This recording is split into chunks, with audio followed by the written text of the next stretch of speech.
Hit it with the...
This broadcast is copywritten by the SAGU Sports Network for the private use of our audience. Any other use of the broadcast or any pictures, descriptions, or accounts of the game without the SAGU Sports Network consent is prohibited.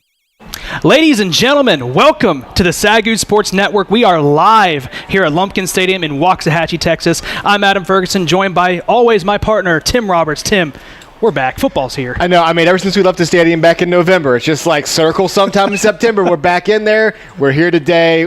It's not week one, but it's week one for us. So getting to watch some football here at Lumpkin Stadium. The first home game for your SAGU Lions. The University of Ottawa and Arizona travel all the way from Surprise, Arizona, here to Waxahachie to take on your hometown SAGU Lions in what should be a good game, Tim. It's very exciting. But before we get into that, there's some new things happening here across the country in the NAIA, and the biggest one is going to be the college football playoff system. Tim, let's start talking about, let's go into a little bit about what to expect here as the playoffs loom. Well, obviously the biggest thing is expansion. Everybody loves that term, expansion, and they've gone from 16 teams to 20. Before, it was wasn't the top 16. Typically, they'd have to find a way to make it work, but now it is the top 20 teams, essentially. You're going to have 13 automatic bids. Those are your 13 conference or essentially co-conference champions, since 3 conferences have split divisions, so the division champions.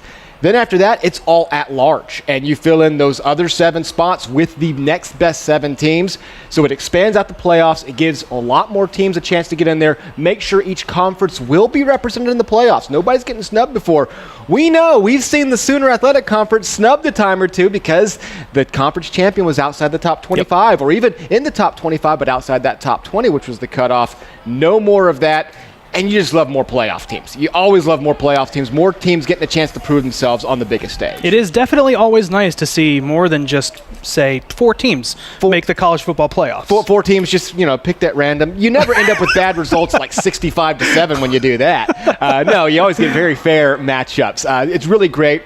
And one of the coolest things about it, or most unique things, you're actually going to have a bye system. The top 12 teams that go to the playoffs are going to get a bye week. So everybody else gets to go out there and fight for those other spots in there. The last 8 teams will play. 4 will emerge out of there, and then the actual selection committee will determine the next round matchups. So it won't just automatically be 116, 215. They'll take into account some travel considerations. Try not to, give people a Big Ten schedule. Flying from UCLA to London, whatever that is now. So they'll make sure that it works out. But it's just going to be really exciting. Fewer snubs, more teams with a chance to prove themselves. You have to be in the top 25 to make it. But we were talking earlier, you really still got to be in the top 20 to be an at-large. You either win the conference, you're in the top 20, because once they pick those 13 automatic bids, well, those other 7, do the math, really can't come from outside the top 20 because somebody's making it from outside that top 20. We're definitely going to see possibly like a number 7 team not win their conference but still get in, which is, like you said, why you really want to be inside that. That number to hit is that top 20. Top 25 is great. You're ranked, you're getting votes, that's awesome, but realistically, you want to be top 20. And that brings us right into today, of course, is we've got a team that's definitely, 2 teams really that are fighting for that spot. We'll get into more of that later. Absolutely. Northwestern last year finally over that hump, beating Morningside to win the national championship. They're looking to over Kaiser last in 2022, looking to maybe repeat. We'll see, but they're going to have a lot to deal with, more teams to deal with this expansion. And it's fun to see. I love more football at any time, any point that I can get it, more football. And especially when you have this big of a pool to pull from. When you end up with the same, 12 out of 16 teams every single year, you just open that door, give more teams a chance, give some teams a chance to win in round 1 who never got that chance before. The problem with the setup the last few years has been because the Sooner Athletic Conference has so many, teams that kind of bring each other down, they always end up 15 or 16, which means their first game is against Morningside. And that's a tough one to pull. Arizona Christian last year gave Morningside a very good game after Morningside had like an 8-week break because they had a front-loaded schedule they had gotten through. So this is going to be a much better system. We're hyped for it.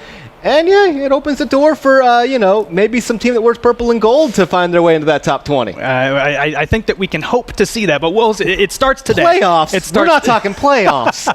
It starts today. We'll get into that here in a little bit. Let's talk this season now, the top 25 currently, some matchups to keep an eye out for today. The first one, which in our opinion is possibly the best game you might see across the country, and it starts right as an hour after we kick off at noon. That's number 14 St. Thomas and number 16 right up the road happening here, Texas Wesleyan. St. Thomas, Tim, they have had quite a schedule to start the season. They are going with that experiment that we saw some teams pull last year, very front-loaded schedule. They're 1-2, but those losses are to a Division I Kaiser team and a top 15 Carroll, who's in Montana, Helena, Montana. St. Thomas, they're in Florida. Florida to Montana is quite the drive. They only lost by 1 to Kaiser and 3 to Carroll, I believe, or maybe 3 and 1. I might be getting those reversed. Either way, score games. 2 very good games that they've narrowly lost. Texas Wesleyan, of course, beat the Spirit just a few weeks ago to kind of move into that top position in the Sooner. Huge matchup. And then we've got 21 Graceland at Baker. Baker's homecoming game that kicks off at 1 p.m. Central Time. Graceland kind of rising through the ranks here all of a sudden. Yeah, sneaking up there. Yeah. No one was really looking at them, and now they're pushing into that top 20. And Baker, legacy program here in NAIA, so that's going to be a big one to watch. That is see if the groove can keep going. That is a tough homecoming game to schedule. Not that they knew that Graceland would be number 21 at the time, but that is a tough homecoming game. And then Midland, who's receiving votes, they go on the road to face perennial powerhouse Morningside, who currently comes in at number 3 at 1 p.m. And it's crazy just to see Morningside without that 1 by their name. I know, right? What does it mean as a program when you look at 3 and you're like, oh, what do we got to do? So, Yep. But they didn't get over the hump last year. They were lost in the semifinals, finally got knocked off their pedestal. So they got some motivation to reclaim their crown. Another top 10 team that seems like they're always in the top 5. Yeah. Grandview, number 2, going on the road versus Missouri Valley, who is also receiving votes. That game is at 1 p.m. as well. Yeah, right up there. It's Kaiser, Grandview, and Morningside. Yep. Those are your 3, the big 3 in town. So, just taking care of business, but getting the chance to play a team that's receiving votes and keep building that resume. And then another sneaky matchup right there with St. Thomas and Texas Wesleyan. 3 p.m., College of Idaho coming in at number 10, going on the road to Montana Tech, who's number 13. This is a really, really good matchup, and it sneakily could be game of the week. Yeah, well, anytime you got these Badlands, Pacific Northwest matchups in the NAIA, that's where some of the fiercest football is played in Montana, Idaho, all that area. So, another top 15 matchup. Really a great week of NAIA football for late September. And it's early in the season. We're getting blessed, treated here early on in the season with some really good matchups. Now let's talk about what happened last week in the Sooner Athletic Conference. Of course, the conference that houses both the Spirit and the Lions. SAGU defeating Arkansas Baptist on the road 40-18 in a game that really didn't feel like as big of a blowout as 40-18, but it still looks good on the scoreboard. Yeah, and I mean, it's one of those take care of business games. Yep. You lose week 1, you go on the road against a team you can handle, and you just play a solid 60 minutes of football. Everybody walks out healthy, and you come into this big matchup today. And then Ottawa of Arizona, the team we're going to see today, number 22 at the time, defeating Texas College 62-14, had the most points by far on the board in the Sooner Athletic Conference. Yeah, another get-right game after their tough loss to Texas Wesleyan. Go out, beat a team you should beat, take care of business. And so you got 2 teams coming with very similar backgrounds at the moment. And then Texas Wesleyan, we talked about them. They defeated OPSU, Oklahoma Panhandle State University, 31-16. Tim, Texas Wesleyan trailed 16-8 at halftime and kept OPSU to that 16 points. That is the most dangerous part of the Sooner Athletic Conference. Like we were saying, Texas Wesleyan beats Ottawa, Arizona. Seems like they're now going to be the front runner the whole way and get a scare put in them by the Aggies the very next week or 2 weeks later. So you cannot sleep any week in this conference. And then Louisiana Christian defeats Langston 35-22. They're on a 9-game winning streak, and that includes conference games, Tim. They are hot. They are on fire. SAGU shut them out in Coach Ellis's first game last year, and I think that woke something up in the Wildcats. And ever since then, I mean, they were borderline getting into that 3-way tie last year, and there's a matchup coming up between them and Texas Wesleyan that could, in fact, finally vault them into that top spot. That's a lot of confidence going on for Louisiana Christian. It's fun to see. They were a newer program a couple of years ago, and they took their lumps. They got beat up, but those games were pretty close. Even year 1, they were pretty close. So that's going to be a team to keep an eye out for. A dark horse in this conference. And then lastly, Wayland Baptist loses to Sul Ross State 27-7. Out of conference matchup. It's a tough one, but I would not write them out of anything yet. No, I mean, as we said, that middle of the pack, OPSU, Wayland Baptist, those teams, just every single week they can come and play a nice gritty game of football against you, and you could be in trouble. Absolutely, and it's like this year after year. The teams beat up on each other, and sometimes it costs them that playoff spot. We've seen it happen more than once, but thankfully with the expanded playoff system this year, we're looking at least one guaranteed Sooner Athletic Conference spot. Member in the playoffs. Now let's move to this week here in the Sooner Athletic Conference. We already talked about St. Thomas and Texas Wesleyan. We're going to take our picks here as we do every year and see who's right and who's wrong. I'm more wrong than usual, but we'll see. Tim, who do you got in this potentially game of the week matchup? I mean, I hate picking against the Sooner team, but I mean, I think St. Thomas, what we've seen from them the last few weeks, is the potential for being somebody really, really special this year. It's going to be Texas Wesleyan's at home, so they're going to have that bit of advantage, but I'm going to go with St. Thomas this week. I am going with Texas Wesleyan. You and I know that school very well. They breed winners in sports, from football to baseball to ping pong. They breed winning sports programs. I'm going with Texas Wesleyan. I don't know if you can call it an upset when it's 14 versus 16, I guess technically, but this is a 50-50 shot at best when it comes to this matchup. And then Langston versus Texas College. That happens at 6 p.m. tonight. Tim, I'm going Langston. They're another a program that just breeds good football programs. Yeah, and after that tough loss last week against Louisiana Christian, the worst thing to be is the underdog going against somebody who's looking to get some revenge from last week's loss, so easily Langston. And then Wayland Baptist versus Louisiana Christian, 6 p.m. tonight. Now, I went against Louisiana Christian in their nine-game winning streak. It's got to come to a stop at some point. I don't feel very confident about that answer, but I'm going to go Wayland Baptist. I'm sticking to it. The winning streak has to stop at some point. I'm still going Wildcats. I mean, they have just come alive, and they are putting a scare into everybody, and they've got some huge games coming up later in this season, and nobody was picking them winning the conference at the start of the year. That could be very different in 2 or 3 weeks. And then we've got Arkansas Baptist, 6 p.m. against Oklahoma Panhandle State University. I'm going with the Aggies.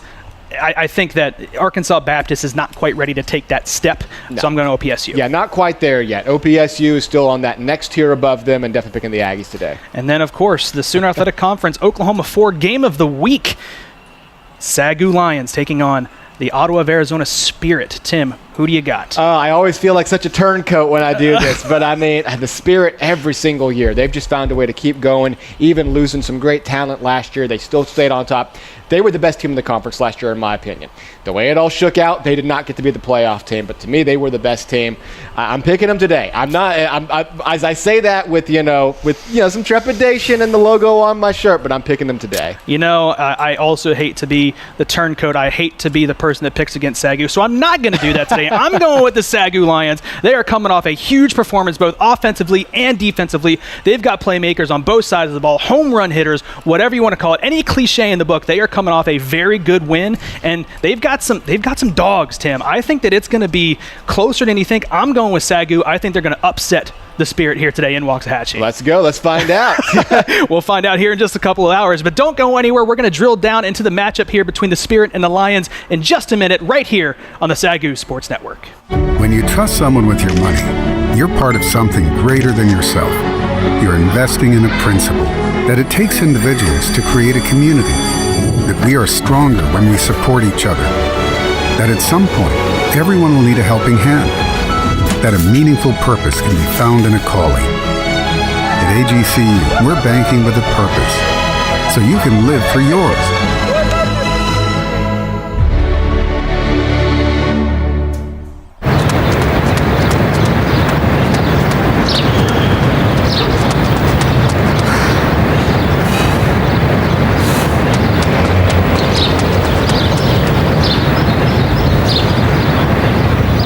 At Raising Cane's, we're huge football fans, but we're also fans of your local fundraisers and fun runs, small victories, and big ideas. And yes, even the neighborhood animal shelter.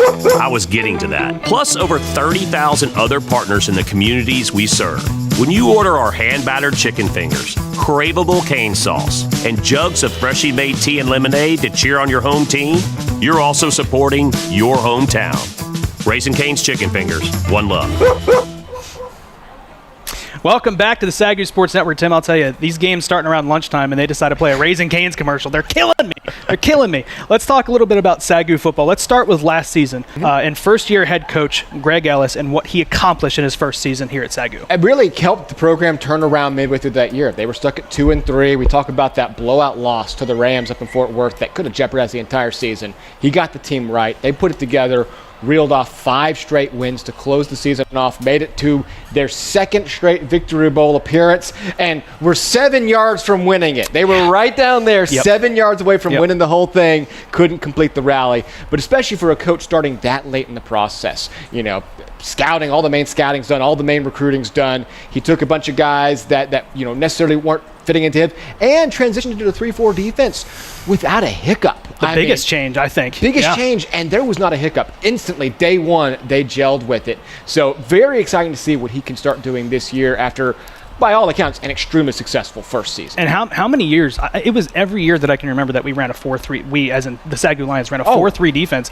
And it was a lot of the same returning players, like you said, just gelled into a new system. And I think even looked better than the system they had before. Yeah, looked absolutely better. And it's because I think he identified he has the speed to do it. These linebackers, these safeties, these corners, they have the speed to cover it.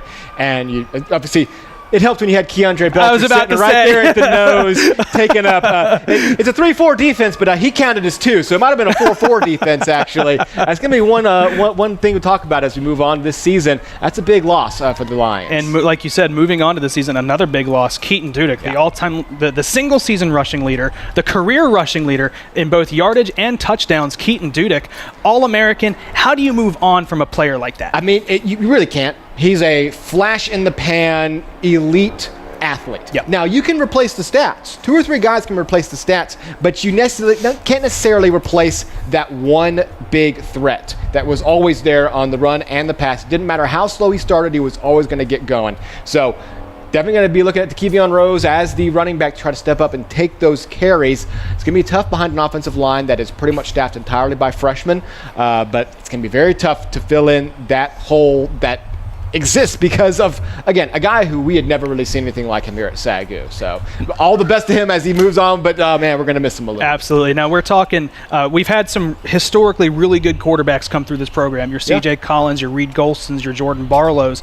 Now they got a guy who we'll talk a little bit more about here in a little bit. Jamonte Gordon-West, 6 touchdowns last week. The lefty. I know you don't like watching lefty quarterbacks, but I love it. I love any type of quarterback play. He's stepping up. He is the guy currently. Yeah, freshman quarterback taking over week 2. We'll hear from Coach Ellis about him. I asked him about him a while ago, what he's seen in him throughout training camp. We're going to see him here today. It means something when on your very first start as a collegiate athlete, you tie the program record in touchdowns. Doesn't matter who you're playing. That's impressive. Absolutely.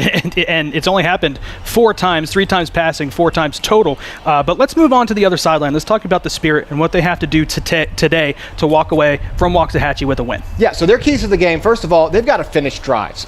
In their loss to Texas Wesleyan, they crossed midfield 7 times on 7 drives. They punted 4 times, they missed a field goal, threw a pick, and scored 1 touchdown. Their other touchdown in that game was 1 big splash play, 85-yarder. Even last week, when they blew out Texas College, they had 2 red zone turnovers. You can't be making those mistakes today. You got to finish drives off with points every single time. Again, 7 drives into your opponent's territory, come away with 7 points. That's unacceptable, and that's why you lost to the Rams. Second key, eliminate the run. SAGU, as you mentioned, has had a slow start running so far behind a very fresh offensive line. In their 2 wins, the Spirit have allowed 32 total rushing yards on 46 carries. By my math, that's less than a yard a carry. So we're not just talking 32 because it's a blowout. We're talking 46 carries and only 32 yards. But in their loss to the Rams, 183 yards and 34 carries. So small sample size, but you definitely see a pattern already. Last, there's no net below you today. You lost to the Rams. If you lose another game, you're not winning this conference. Yep. I don't see another 3-team tie at 2 losses this year. You have no net below you. That doesn't mean come in scared. Doesn't mean come in desperate. It's just September. I don't want your guys thinking about November.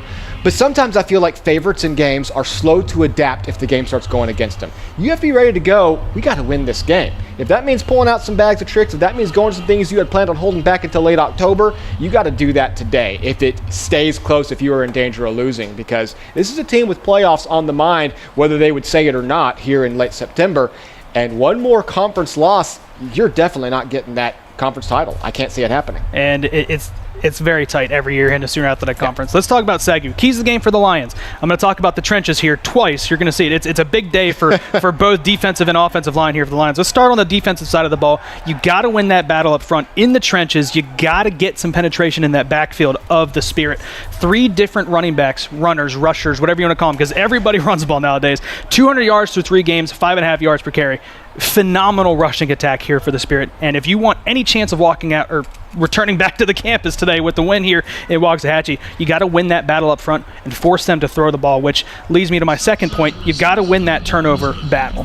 The Spirit's quarterback is a little, I don't want to say he's turnover prone because it's early on in the season, but SAGU's defense only has 1 interception so far. They got to try to force the Spirit quarterback to make a mistake, get short field position for your quarterback and your offense to get some points early. We'll see what they decide to do with coverages and matches here on the defensive side of the ball here in a little bit. And lastly, the offensive line now. Keep your quarterback upright. The Spirit have done a good job of getting to the passer here early in the season. 12 sacks so far in just 3 games, which they're a menace in the backfield for opposing offenses. Keep Gordon West on his feet. Protect your guy. Good things will happen. Now, Tim, you got to catch up with the guy in charge. The person's going to make sure that these things get done. Let's go down and see what you had to talk to with Coach Ellis here in just a minute. All right, Coach. It's been a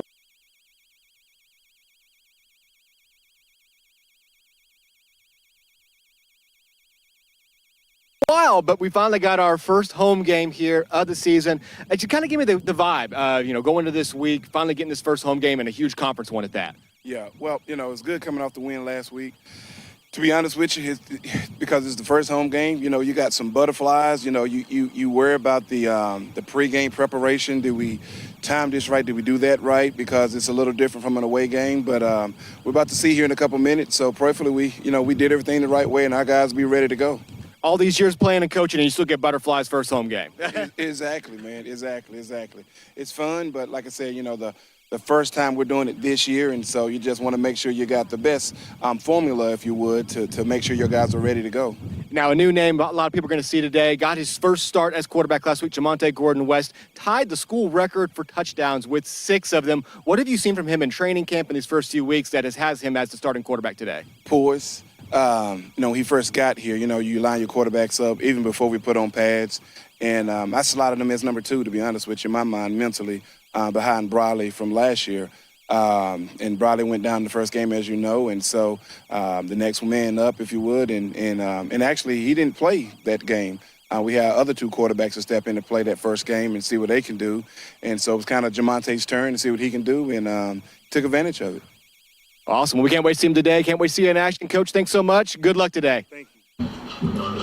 That's awesome, Tim, living every Cowboys fan's dream, getting to interview a former Cowboys player. How is that? It's awesome to see him. It's just awesome to have such a guy of such a high caliber on every single level, both professionally and personally as the head coach. And the fact that I might have grown up watching him score sacks with the Cowboys, that doesn't hurt with being cool hanging out with him on the sidelines. We talked about the keys of the game. We heard from Coach Ellis, and let's talk to the guys who are going to take care of those keys and those points today. Let's start on the Spirit side of the ball. Key, obviously, got to say quarterback. Just always. For you, Luke Guran, as you mentioned, he does have 5 picks on the season, but the rest of the stats are all great. An over 60% completion percentage, 5 passing touchdowns, 4 rushing touchdowns. He can beat you both ways.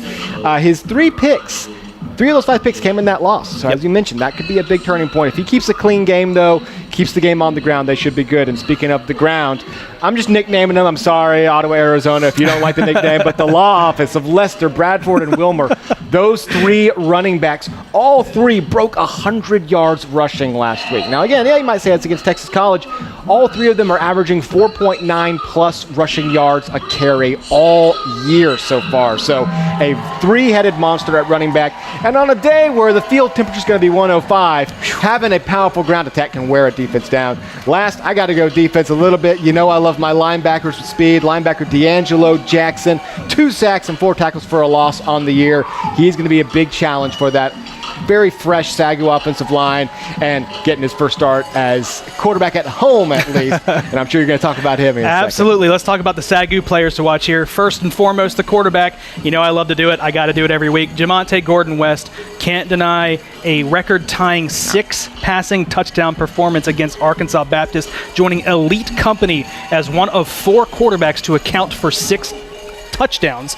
6 passing in this case in a game. C.J. Collins, Jordan Barlow, Romeo Balboa, the other 3 to do it as well. It's his job. Good morning, ladies and gentlemen, boys and girls. Nextly, Paul Odidi, the receiver, the big play machine, 13 yards per reception and more touchdowns than anybody else on the team combined. And then lastly, on the defensive side of the ball, Keith Hargraves, 7.5 TFLs, tackles for losses here in 2 games, has just been a monster coming off the ball. And it just seems like every year there's one guy on this defensive line that just steps up and and they're never missing that initial point of attack on the defensive line. And we've said that for years. There's always a guy who at the end of every play, he's within 1 yard of the ball, and Keith Hargraves has been one of those guys. I'm sure Coach Ellis is coaching him up to stay that guy. And, well, that's going to do it for us. We're here, Tim. We're just minutes from kickoff. Go ahead and share this link here on YouTube. You can watch it on your TV with the YouTube app. Share this link with a friend so we can watch the Lions take on the Spirit here in Waxahachie. We're going to go down to the field for the prayer and the national anthem. Don't go anywhere. Spirit versus Lions right here on the SAGU Sports Network. Thank you for the head coaches of each of these teams. Ellis and Coach Nesbitt, the wisdom to bring the best out of each of their teams. We know that Stu and the rest of the athletic training staff do a great job, but would you please give them the day off today to by protecting each of our players? Please, God, allow the same number of players that walk onto the field to also walk off the field without serious injury. We also pray for the officials. May they see the plays and call them correctly. May the crowd treat them with respect. And may the players actually determine the outcome of the game. Finally, I pray for the cheerleaders. You know how much work they put into their sport and the little recognition that they get for what they do. Keep them from injury today. Lord, I know I've asked a lot, but I know that you can do all these things and so much more. I ask these things in the strong name of Jesus Christ our Lord. Amen.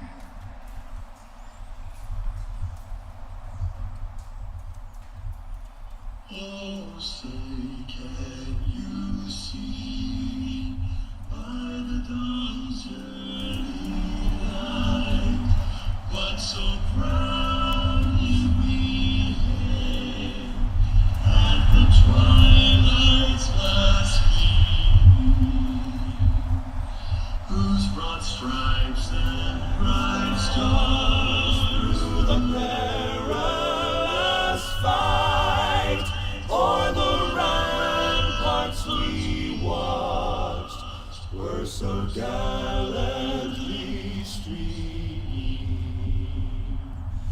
and the rocket's red glare, the bombs bursting in air, gave proof through the night that our flag was still there.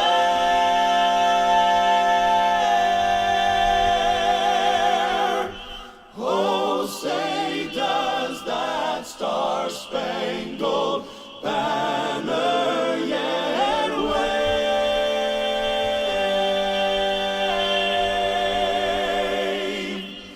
o'er the land of the free and the home of the brave.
And there we have it. We are getting ready for the coin toss here to start this game here from Lumpkin Stadium as Ottawa of Arizona leaves the locker room and SAGU gets ready to meet the officials midfield. Tim, let's just talk about the elements here a little bit. You mentioned it in the pregame. You said a field temperature of 105. It is a hot one here in Waxahachie. That was an estimate, based upon a lifetime of feels like a lifetime. 10 years of living around here feels like a lifetime. It has been a record-setting summer here in North Texas with the most 105-plus degree days ever. And first day of fall, it's going to be close to 100 degrees. 2, Seth Ham, number 6, Eric Coleman. 7, Marty Gonzalez. For your Lions, it's Paul Adini, Javante Gordon-West, Justin Campbell, Reagan Basket.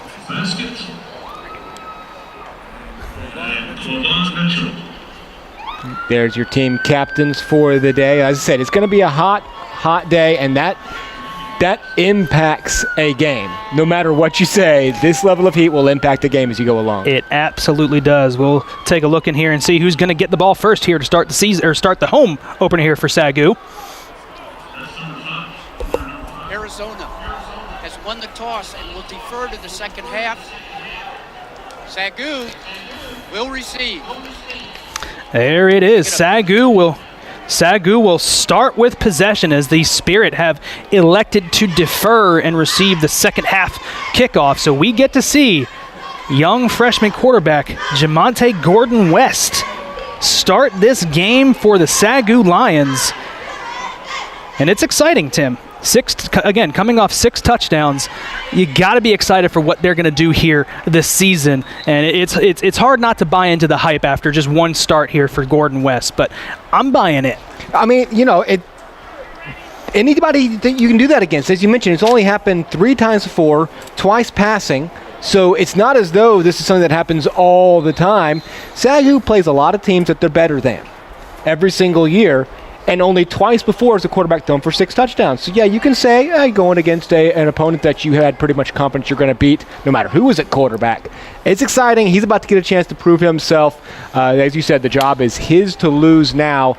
And as we know, in modern football, any level, from NFL down to Pop Warner, you pretty much got to have a good to great quarterback to succeed at a high level. That's what SAGU's looking for right now, with the defense to help him out. And we are ready to get underway as the Spirit will kick off. And it is a deep one over the heads of the returner, and a good job by the Spirit. Force a touchback to start this game. SAGU will take over at the 25-yard line. Here comes Javante Gordon-West again with that offensive line coming out, starting offensive line of A.J. Shields, Daniel Garza, Sam Herrera, Bodie Rowe, and Emmanuel Watkins. And as I say those names, every single one of them outside of Bodie Rowe is a freshman, and he's a sophomore. So an all underclassmen offensive line. They've got some poundage on them. They are some big guys. It's going to be a matter of them coming together and gelling as they give their quarterback some time to throw, maybe create some lanes for running back. It might all start and end there today. They come out heavy here. First play, I like it. Assuming we're going to see some motion, and we do. And we're going to start off with a run here as DeKevion Rose takes a direct snap, and he's got a good gain there on first down. He picks up about, let's call it 7 on first down. The heavy direct snap package to DeKevion Rose. Very interesting look for the very first play of the game.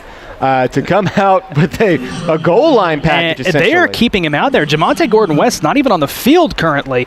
DeKevion Rose to take the snap again. He takes it right up the middle, this time stuffed for, call it a gain of 2. Brings up 3rd and 1 here for SAGU. And I don't see any shifting on that sideline. I think they're going to stick with this same package. Oh, correction, Javante Gordon-West is out there. He's splitting out wide to receiver currently. So interesting formation here to start the game. 3rd and 2. You feel like you should be able to pick this up with all the guys you have out in front. Rose bobbles the snap, and it delays things just enough to allow the Spirit front 7 to get there and drop him for a loss, bringing up 4th down. It's going to be 4th and 3.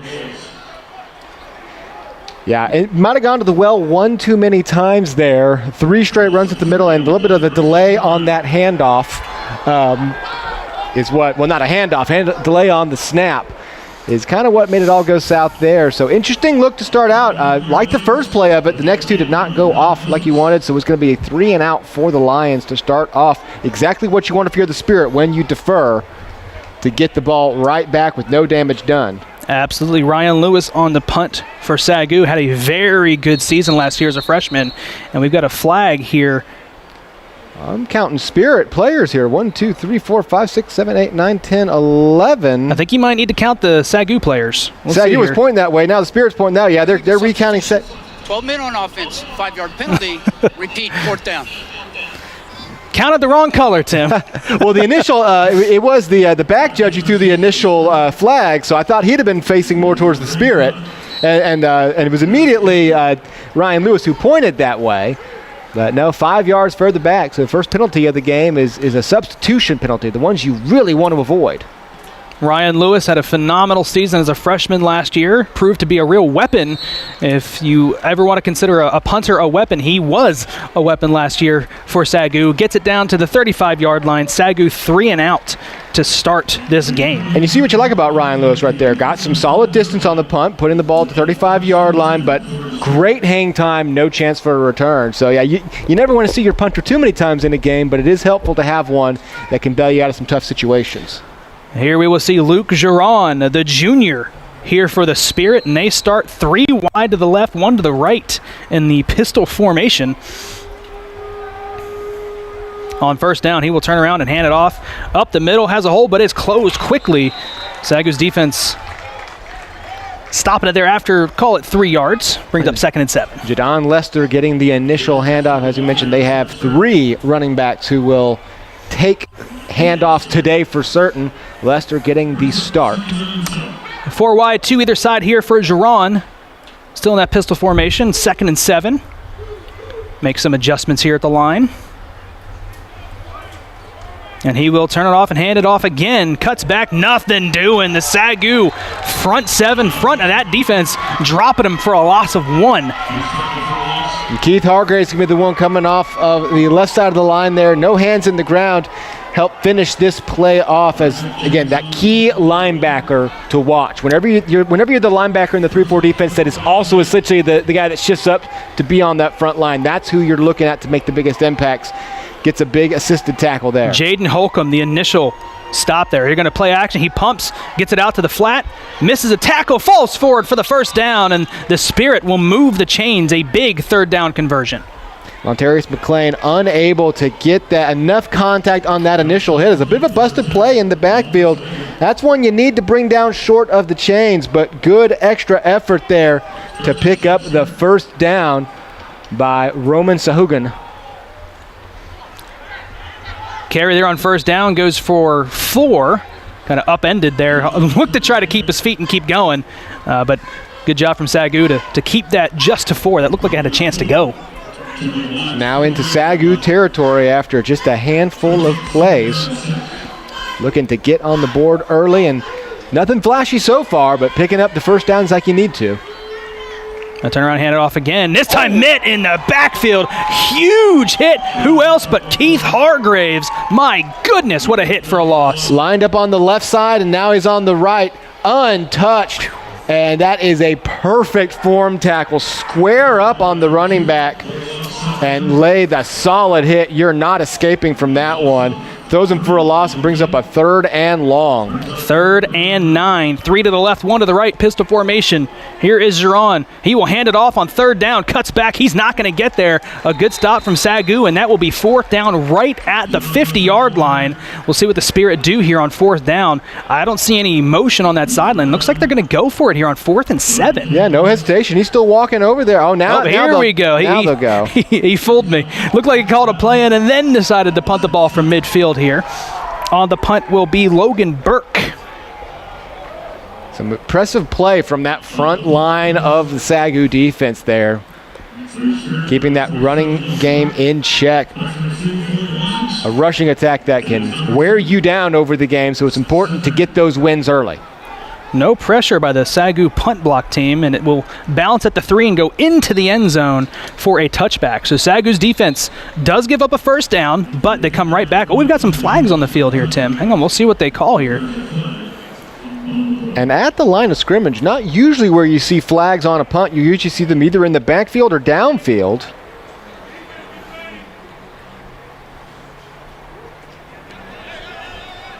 During the kick, holding on the return team, number 10.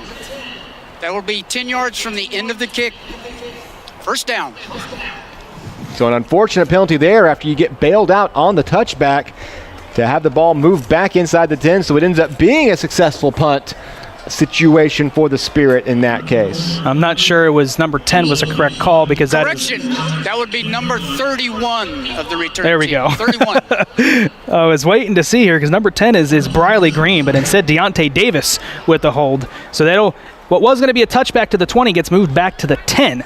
That's where SAGU will take over. And now it's vastly different of a lineup as you could imagine after the heavy package. They go 4 wide. He's going to take a shot deep, looking for his man down the sideline, falls down and can't bring it in. Took a shot there to Paul O'Didi and could not complete it. And I imagine we're going to be seeing a lot of throws that way. You got the lefty quarterback, Paul O'Didi, usually lining up on the left side. Your 6'5" receiver who is so good on the sidelines. So I believe the Spirit are very aware of how important it is to keep him bracketed, keep a guy in front of him as this game goes along. 2nd and 10 here, 3 out wide to the right, 1 to the left here for Gordon West. He will take the snap. Pumps, rolls out to his left. He's going to have to go cross body. He goes to the middle of the field, falls incomplete. Looking for Zach Fuller, his tight end. Could not get it there. That brings up 3rd and 10. Ball really didn't even get to Fuller all the way. And right about here is when you might think you need to tuck it and run. There was a linebacker underneath, so probably only pick up around 3 or 4 yards in that situation, but it will bring up a 3rd and long for the Lions deep in their own territory. We'll see how this young quarterback deals with his back against the wall here from the 10, 3rd and 10. Empty backfield, 5 wide here for Gordon West. The Spirit look to bring pressure on 3rd down, and they do. They bring 6. He lets go quickly, looking for Fuller, and it's broken up, almost intercepted. Good play on the ball there by the Spirit defensive back. Isaac Jennings almost jumps that route. He does get a hand on it. Had he not gotten a hand on it, though, at that point, you're going to see some room to run for Zach Fuller. So at least there was a chance at a play, but the pressure probably made that ball come out a little bit too soon, and because of that, incomplete pass, and SAGU punting from their own end zone after their second 3 and out of the game. Ryan Lewis with his feet firmly planted on the eye in the end zone. They bring pressure. He gets it off. It's a good punt. It's going to be fair catch called for and brought in at the 46-yard line, and that is where the Spirit will take over. So they start here in SAGU territory. The Lions defense, quite a task here to get a stop here against Ottawa. Yeah, the field position shifting is going exactly like the Spirit want it to. They punted from the 50 and they get it back at the 46. So a 4-yard gain in that process. So far, both defenses are showing up for what they need to do, but SAGU, again, only defending a 46-yard field. As we mentioned, though, the Spirit have struggled once they cross midfield this season. They will hand it off on 1st down, and he is brought down at the line of scrimmage. No gain there on 1st down. SAGU doing a good job, albeit it's only like the 7th play for the defense, but doing a good job of shutting down the run game of the Spirit so far. Noah Gibson there's the one who's going to get the handful of jersey, and even with his arms fully extended, where that's usually where a running back's able to break free, does a good job of keeping his momentum off, getting him off balance, and taking him to the ground. 2nd and 10. Back to pass. Giron facing pressure. He evades, rolls out to his right. He's going to tuck it and run. Tries to cut back, but gets brought down by Gibson. It's going to make up 3rd and 5. Dalton Spencer brings the A-gap blitz, does a good job of disrupting that play. And Giron looked like he had more to go, but again, Gibson, quick on their response, only allows 5 yards. That kind of busted play sometimes. You can see the quarterback easily pick up a 1st down. 3rd and mid now at the 41-yard line. At the verge of that maroon zone territory, too, where you might be thinking 4 downs. And they're going to get a flag here, I think, that's going to go against SAGU. And Joseph Chavez looked like he jumped and made contact. And if that is the case, this will be a 1st down for the Spirit. Waiting on the official call. But, yeah, it looks like the bad snap came back there, and it may have been because Offside. of a bump up front. Yep. Defense number 4.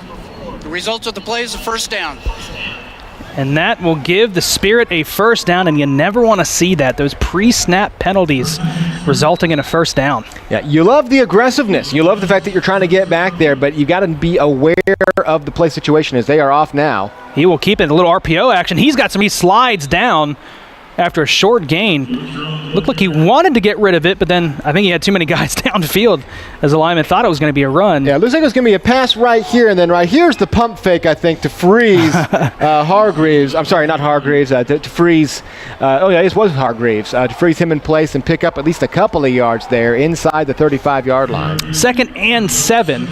4 wide, 2 either side here for Geron. He's back to pass. Steps up. Tries to complete it, almost intercepted off the hands of the SAGU safety. Dylan Kaufman had a shot at it.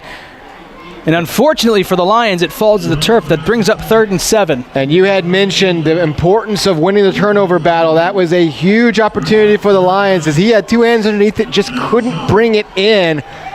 As that would have been a chance to erase a golden scoring opportunity for the Spirit. As it is now, they get a chance to make SAGU pay for that drop. They got to keep an eye out for the run here. They may go for it on 4th down. This might be 4th down territory. They're going to get another offsides again. He may take a shot deep here. He goes across middle of the field, falls incomplete, but that won't matter because it'll be about 3rd down and 2 as the second offsides penalty here against SAGU. Offside. Defense, number 2. 5-yard penalty. Repeat 3rd down. He got Keith Hargreaves excited on 3rd and 7. He's sitting there unblocked on the right side of the offensive line and took that step across the line, so now brings up a 3rd and short at the 28. You think Hargreaves wanted to get to the quarterback there, yes. Tim? He is sack hunting. 3rd and 2. They will hand it off. He cuts back. He's got enough for the first down. Lowers his shoulder, carries a load of Lions with him. That'll move the chains. They get it down to the 19-yard line. And for the first time today, a team is in the red zone, and it is the Spirit. They go tempo. No huddle here. Nice off-tackle run to pick up those 2 yards and then some. And they will run this same exact play. He cuts it off the backside of his tackle.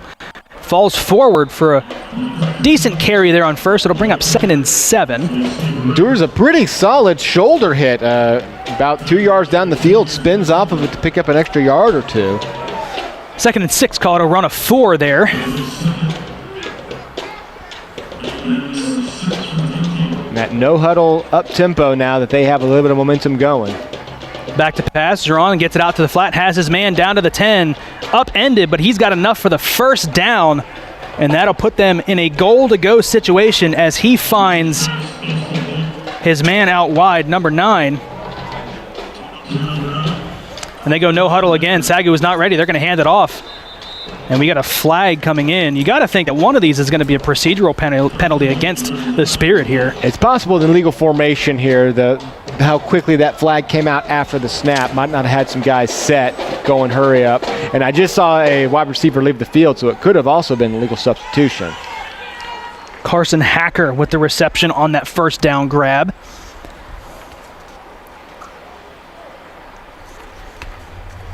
Little bit of discussion trying to figure it all out. I'm curious here. SAGU was in the process of getting some guys off the field. Illegal substitution. There were 12 on defense. That's half the distance. First down. Yeah, I think he has to say 12, but I think there are 13 guys in the field there. Definitely some things that need cleaned up here for SAGU early in this game, but now they've got 1st and goal from the 4. Drawn, back to pass, looking into the flat, has his man again, brought down at the 1-yard line. That's a really good open field tackle. Fighting for a loose ball, but he was down by contact. It was Isaac Gowdy with a really good touchdown saving tackle. Yeah, has the ball still a little bit behind him. That makes it possible, but hanging on to that shoestring, keeping this drive going for at least one more play. Carson Hacker on the reception. Now it's 2nd and goal from the 1. They will turn around, hand it off. SAGU there. They bring him down. He's short of the goal line. Immediate pressure in the backfield by Joseph Chavez forces him to cut up field, and they bring him down. Yeah, Chavez comes around the other side there, throws off balance. Half-yard line, here it comes again. They will turn around, hand it off again, cuts it back up the field. He is in the end zone for a touchdown. The Spirit on the board first as a good cutback there by Stephen Bradford gets the Spirit on the board. And the Lions were there, was able to just reach across the goal line and get it in. So three different Lions penalties kept this drive moving. A first down, turned a 3rd and 7 to a 3rd and 2, and then when you're looking at a goal-to-go situation, set up beside the 4 and took them all 3 plays to get inside from the 4. As the Spirit, that'll be a false start. I saw the right guard jumped a little bit early, so that'll move the ball back 5 here.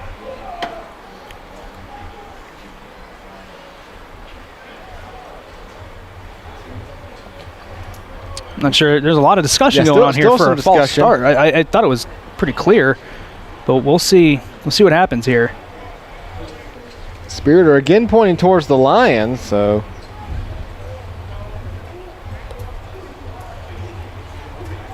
I mean, it is going to go against SAGU. I'm interested in what this call is going to be. Well, it's interesting because they blew the play dead,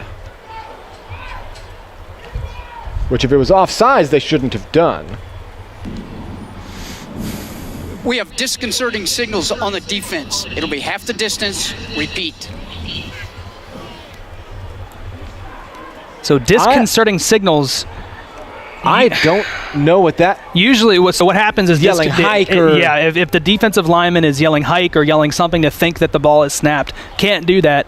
And it is half the distance. It shouldn't hurt him too much. It's just going to move it up 1 yard for the extra point, which is up and is good. I'm curious as to why you see this a lot in the NFL. If there's a penalty, they elect to move it to the 1 yard line and go for 2. Yeah, I would have definitely considered it at that point when you've got a rushing attack with that many guys who can get out there, throw a heavy package out, even throw 2 guys in the back, you'll see what you can do. But they decided to settle for the extra point, take the points that they have at the moment. Disconcerting signals. Guys, if your wife is asking you why you're watching your 4th straight football game today, just say disconcerting signals. That's all. That solves a lot of problems, I think. So a short field for the Spirit after the punt, and then SAGU goes 3 and out from their own 10-yard line. Short field, couple of penalties, extend the drive for Ottawa, and it gives them their first score of the day. Up 7-0 here with 5:45 left to play in the first quarter. Yeah, very methodical drive. Didn't have a single play over, I believe, even 6 or 7 yards, I think. Picking up a couple of 3rd downs. 3 third downs. You had the 3rd and 5 on penalty, 3rd and 7 turned into a 3rd and 2, and then picking up the 3rd and goal touchdown. So methodical drive from the Spirit on a short field. Burnt a lot of time considering how many yards they had to gain. That's what this rushing attack will do to you. It'll burn that clock. It'll beat you up. It's hot down there. Solid drive, successful drive for the Spirit, and this kickoff will be through the end zone. So that'll come out to the 25. That is where SAGU will take over, looking to get something going here after back-to-back 3 and outs. Back-to-back 3 and outs, and interestingly enough, on both drives, they have shown the exact same formation on all 3 plays. They went heavy all 3 plays on the first drive, went 4 wide, and then switched to the 5 wide on 3rd down, facing 3rd and 10, but it was the exact same lineup of where the receivers were standing. So you wonder if maybe that's something you're trying to do to simplify the game for your freshman quarterback, just putting him out there with one look. And the problem is if the looks doesn't work early on, the Spirit are probably going to lock you down pretty easily. SAGU will start from the right hash. Some confusion going on here. They have plenty of time on the play clock, still 11 seconds. Bunch to the left, one to the right here for Gordon West. Takes a snap on first down. Quick throw out to the flat, has his man. Looking to get it upfield, cuts it up, and a short gain there on first down. Jamal Long takes the screen for a short gain. Just doing something, trying to get this offense jogged. Solid blocking up front allows Long to at least get into the first area you're looking at, pick up a 3.5 or so. You're always hoping to break that one for a little bit bigger, though, if your blocking assignments go correct. 2nd and 7 for Gordon West in this offense. They'll bring out Bunch to the right this time. And a long ways out to the right, too. They are nowhere near, far off the right hash with your ball being snapped from the left hash. Spirit bring pressure. Quick throw out to the flat. Cannot connect with his man. brings up third down. Gordon West took a shot there as he released it. Yeah, and that's Moses Everest coming untouched off the left side, and as soon as that ball was snapped, I think West knew he had to get rid of that ball. Zach Fuller, the intended target, brings up 3rd and long, 3rd and 7 here for Gordon West in the offense. And they desperately want to avoid another 3-and-out. 3rd consecutive 3-and-out here, looming for the Lions. Especially after your defense was just on the field for a long time, having to defend a lot of third downs. You want to be able to find a way to give them a bit of a breather and get something going here. Play clock under 7 now. They're going to have to hurry to get this off. They do get the snap off. They bring pressure, but they run it here on 3rd down to Kevian Rose, trying to make something happen, and that will do not even close to the line to gain. Bring up 4th and 4. And SAGU will bring the punt team out again, and they are facing their 3rd consecutive 3-and-out. Trying to make it a race to the edge to pick up those 7 yards, but the Spirit just had too many guys who kept finding ways through the blockers. So it'll be, as you said, the 3rd straight 3-and-out. Pick up only 6 yards and punting on 4th and 4. And some more confusion here. SAGU didn't have enough guys on the field. You hate to take a timeout on a punt here. They're going to get it off. Here's Lewis. He lets it go. They brought pressure. End-over-end punt. Fair catch called for and brought in. That's a tough catch down at the 46-yard line, 47-yard line now. That is a gutsy. And that's one as a coach, as you're watching him track, you might just be thinking, let it bounce, let it bounce. The ball's at the 47. Maybe we lose 8 or 9 yards, but going in underneath like that is a little bit dangerous. As it is for the 2nd straight drive, the Spirit will have very good field position to start. And coming off of a drive where they were able to march. And you don't see that on a 46-yard drive to have a march like that, but they were. 4 wide here for the Spirit. Giron in the pistol. Takes a snap. He will hand it off up the middle. Plenty of room to run. Lowers the shoulder. Falls forward for a 1st down. 11-yard carry on 1st down. Moves the chains and into SAGU territory.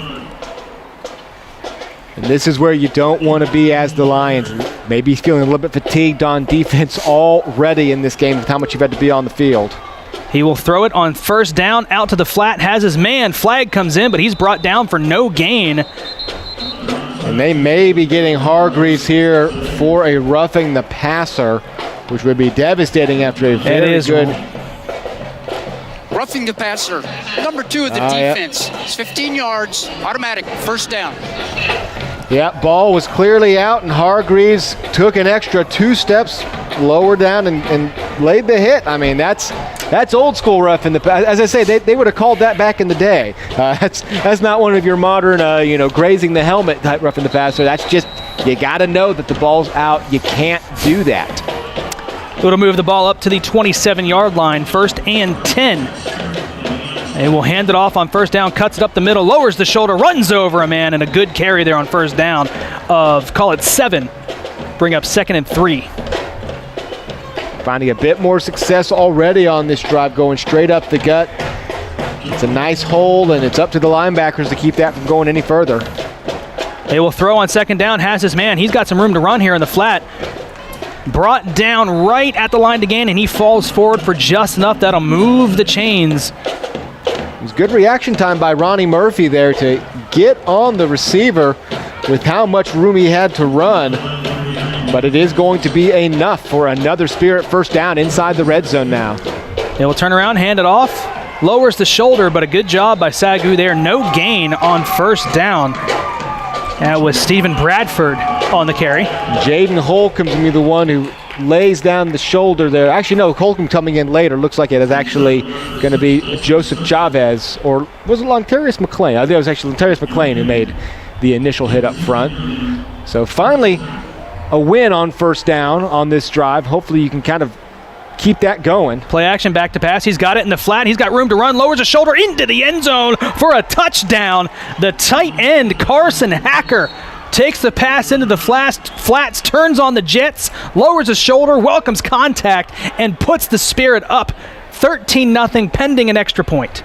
Yeah, the good block up front, and that's not who you want pursuing on that play for the Lions. Quavion Mitchell coming around the side. That's when you want it to be a linebacker who has the speed to catch up. As it is, it's a 15-yard catch and run, capping off a 53-yard touchdown drive. On for the extra point to try to make it a full 2-touchdown advantage here late in the first quarter, and it is good. 14-0 here for Ottawa of Arizona.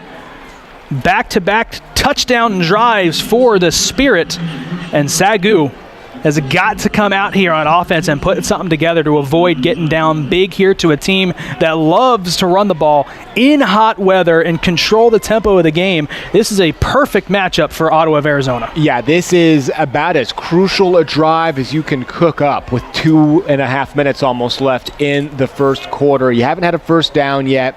That last drive was too easy. After the first 2 drives, your defense looked really solid, just couldn't get those big third down wins. That drive was easy, and that drive looked like a team that didn't need to be back on the field already. Again, as an offense, you got to be thinking points, but most importantly, you got to think about getting anything going, picking up some first downs. Because, yeah, if you find yourself down 2+ scores, 3 scores here, that will just be music to the Spirit's ears with their rushing attack.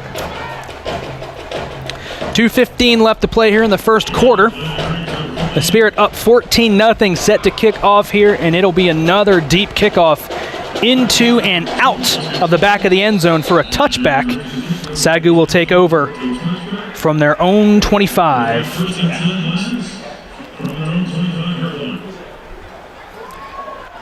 So this is the test now. I mean, last week you throw for 6 touchdowns, and now this week you find yourself in a big early hole. There's a position SAGU found themselves in a lot, actually, the last 2 seasons. Trailing big early. They've always been really good at fighting back in these games. I can't say they've come back and won many, if any of them, but they've always found a way to fight back. It's going to be a big gut check moment now for this offense, who has really provided nothing so far, if they can find their way back into this game. Tight formation here. They will hand it off to Rose on first down. He looks to get it around the edge, throws a move, and he's down. The best offensive play so far today for SAGU as they pick up 7 on first down. Make it 2nd and 3. And a simpler concept here. Simple off-tackle run. No heavy package, no 4 wide.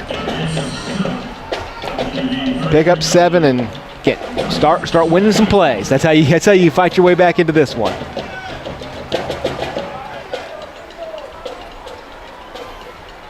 Second and 3 coming here for the SAGU offense. They come out in another tight formation here. 2 to the left, 1 at the bottom of your screen. Just on the end of the line. Gordon West hands it off to Rose again. Rose cuts upfield, lowers the shoulder, and he's got enough for a first down. The first down of the ball game here for the Lions.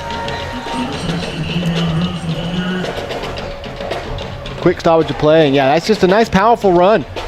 Really fights through for an extra 4 yards after he was initially held up at 34. So 2 runs to the right, and SAGU has their first down. And they're going into the huddle. They are very willing to slow this game down. I think they're very aware of the situation they're in. They got to give their defense a break here. Yeah. They've been on the field a lot to start this first quarter, to start this game. So I think they want to give their guys a breather on the sideline. They're also tracking into the wind right now, so I wouldn't say it's record-setting for any means with how much wind we usually get here in Waxahachie. But, you know, it might be thinking that as well. Get the wind at your back if you can. Gordon West keeps it, and that was the wrong decision. He gets brought down for a loss of 1 on the read option there. Yeah, I'm not sure how much of an option he had in either front. The Spirit won on both ends. If you'd have handed it off, then running back was going to be met very quickly by Arvell Ferguson for probably a 1-yard loss as well. So good last name by that guy. 2nd and 11 here for SAGU. I think they have to run a play here. There's about a 4-second differential between the game clock and play clock. 2nd and 11, they come out in the same formation. 2 to the left, 1 at the bottom of your screen at the end of the line. Play action, back to pass, lets it go across the middle of the field. He's got his man, he brings it in, Zach Fuller, and he drops it at the very end. He had it enough for the first down if he could just haul it in, but he could not survive the ground, took a big hit. That'll bring up 3rd and long. That is a nice touch in there. 1, 2, 3, and yeah, it's just going to come down before he's able to really secure it into his chest. tough break there after a lot of, it wasn't an easy play at all. He was well covered, had to have a nice touch to get the ball in there. You're going to be looking at a first down starting the second quarter inside Spirit territory. Instead, you're stuck with a 3rd and long. Yep.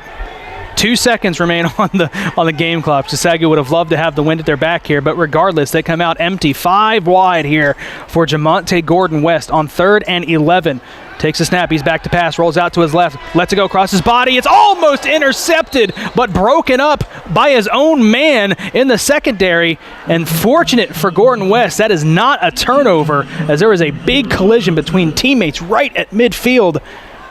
And it looks like Isaiah Cotton had his hands on the ball. And Eric Holman is shooken up after that play. He is still down on the ground.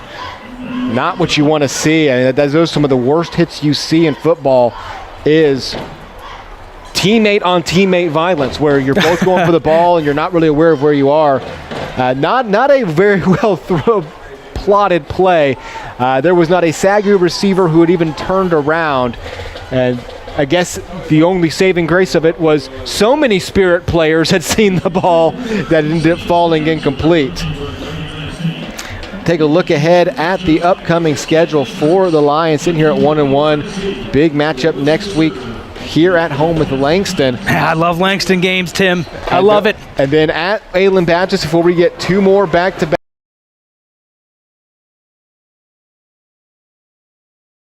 games in 5 weeks. Y'all won't have us off your TVs. We're here every single weekend through mid-October. So the meat of the schedule really starts right here. This is where it gets real for the Lions. And they're coming out to punt for the 4th time today, unfortunately. They did pick up their first down of the afternoon. I say of the afternoon. It's still AM here in Waxahachie, of the morning, I should say. Ryan Lewis on the punt here from his own, call it the 22-yard line, where he has his heels set up. We'll see what he can do with the wind at his back. Low snap, he bobbles it, and this is in trouble. Oh, and he gets blown up, and that is not what you want if you're SAGU. Doesn't even get the punt off, and they will take over. The Spirit will take over at the 22-yard line.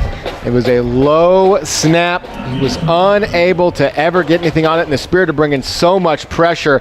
There was never a chance, and I mean that is just as devastating as any turnover. It's not going to go into the books. It'll go into the books as a turnover on downs, but that might as well be an interception or a strip sack in the backfield, as it's going to set the Spirit up at the 21-yard line. Field position has been their friend, and it doesn't get much better than this. From the 22-yard line, that's exactly where Lewis had his heels set. Just could not bring in the low snap. First down, they will turn around, hand it off, cuts it up, cuts it back into the middle of the field, keeps his feet going. That's a really good carry there on first down. Picks up 7. Yeah, they are churning up the middle now. That's where SAGU had done a good job of stopping the run on those first 2 drives. But their blocking assignments, they're bunching together now and creating those lanes that they need to get through. Quick tempo offense. Giron throws it back across the field, and he has got a man wide open and waltzes into the end zone for a touchdown. Giron took a big hit but delivered on the throw opposite of his body. And that's a wide open touchdown. That's a risky design play. You roll out right to where everybody's crashing that way. The running back sneaks out the back. You're going to take a hit because of it. If anybody reads it, it's all going to go south in a hurry. SAGU does not pick up on it, and it is a 2-play touchdown drive. Spirit 30 seconds into the second quarter, taking complete control of this one. Snap down, kick is up, and it is good, and it'll be 21-0 for the Spirit as they have jumped out to a commanding lead here in Waxahachie. And that play right there, that is tough to pick up. Obviously, when you've got a mobile quarterback who starts rolling to the right, and you're not thinking it goes against, football rules. You don't throw across your body like that. You crash out there, everybody misses the running back, and as soon as he let loose the ball, there's nobody on the field that has any chance of reacting. And now we see a little bit of a talk on sideline, trying to get these guys back up. I always say the only silver lining when a game goes this south this fast is you got 3 quarters now. You got 3 quarters to get it back. That could obviously be a curse in and of itself, depending on how the game keeps going. But you got plenty of time to try to find your way back into this one. But it's going to take some consistency that we haven't seen thus far. 14:30 left to play here in the first half. SAGU down 21-0. We'll see with the wind in the face here of the Spirit if we get a chance at a kick return here for SAGU. Landon Reeves, the junior, on to kick off.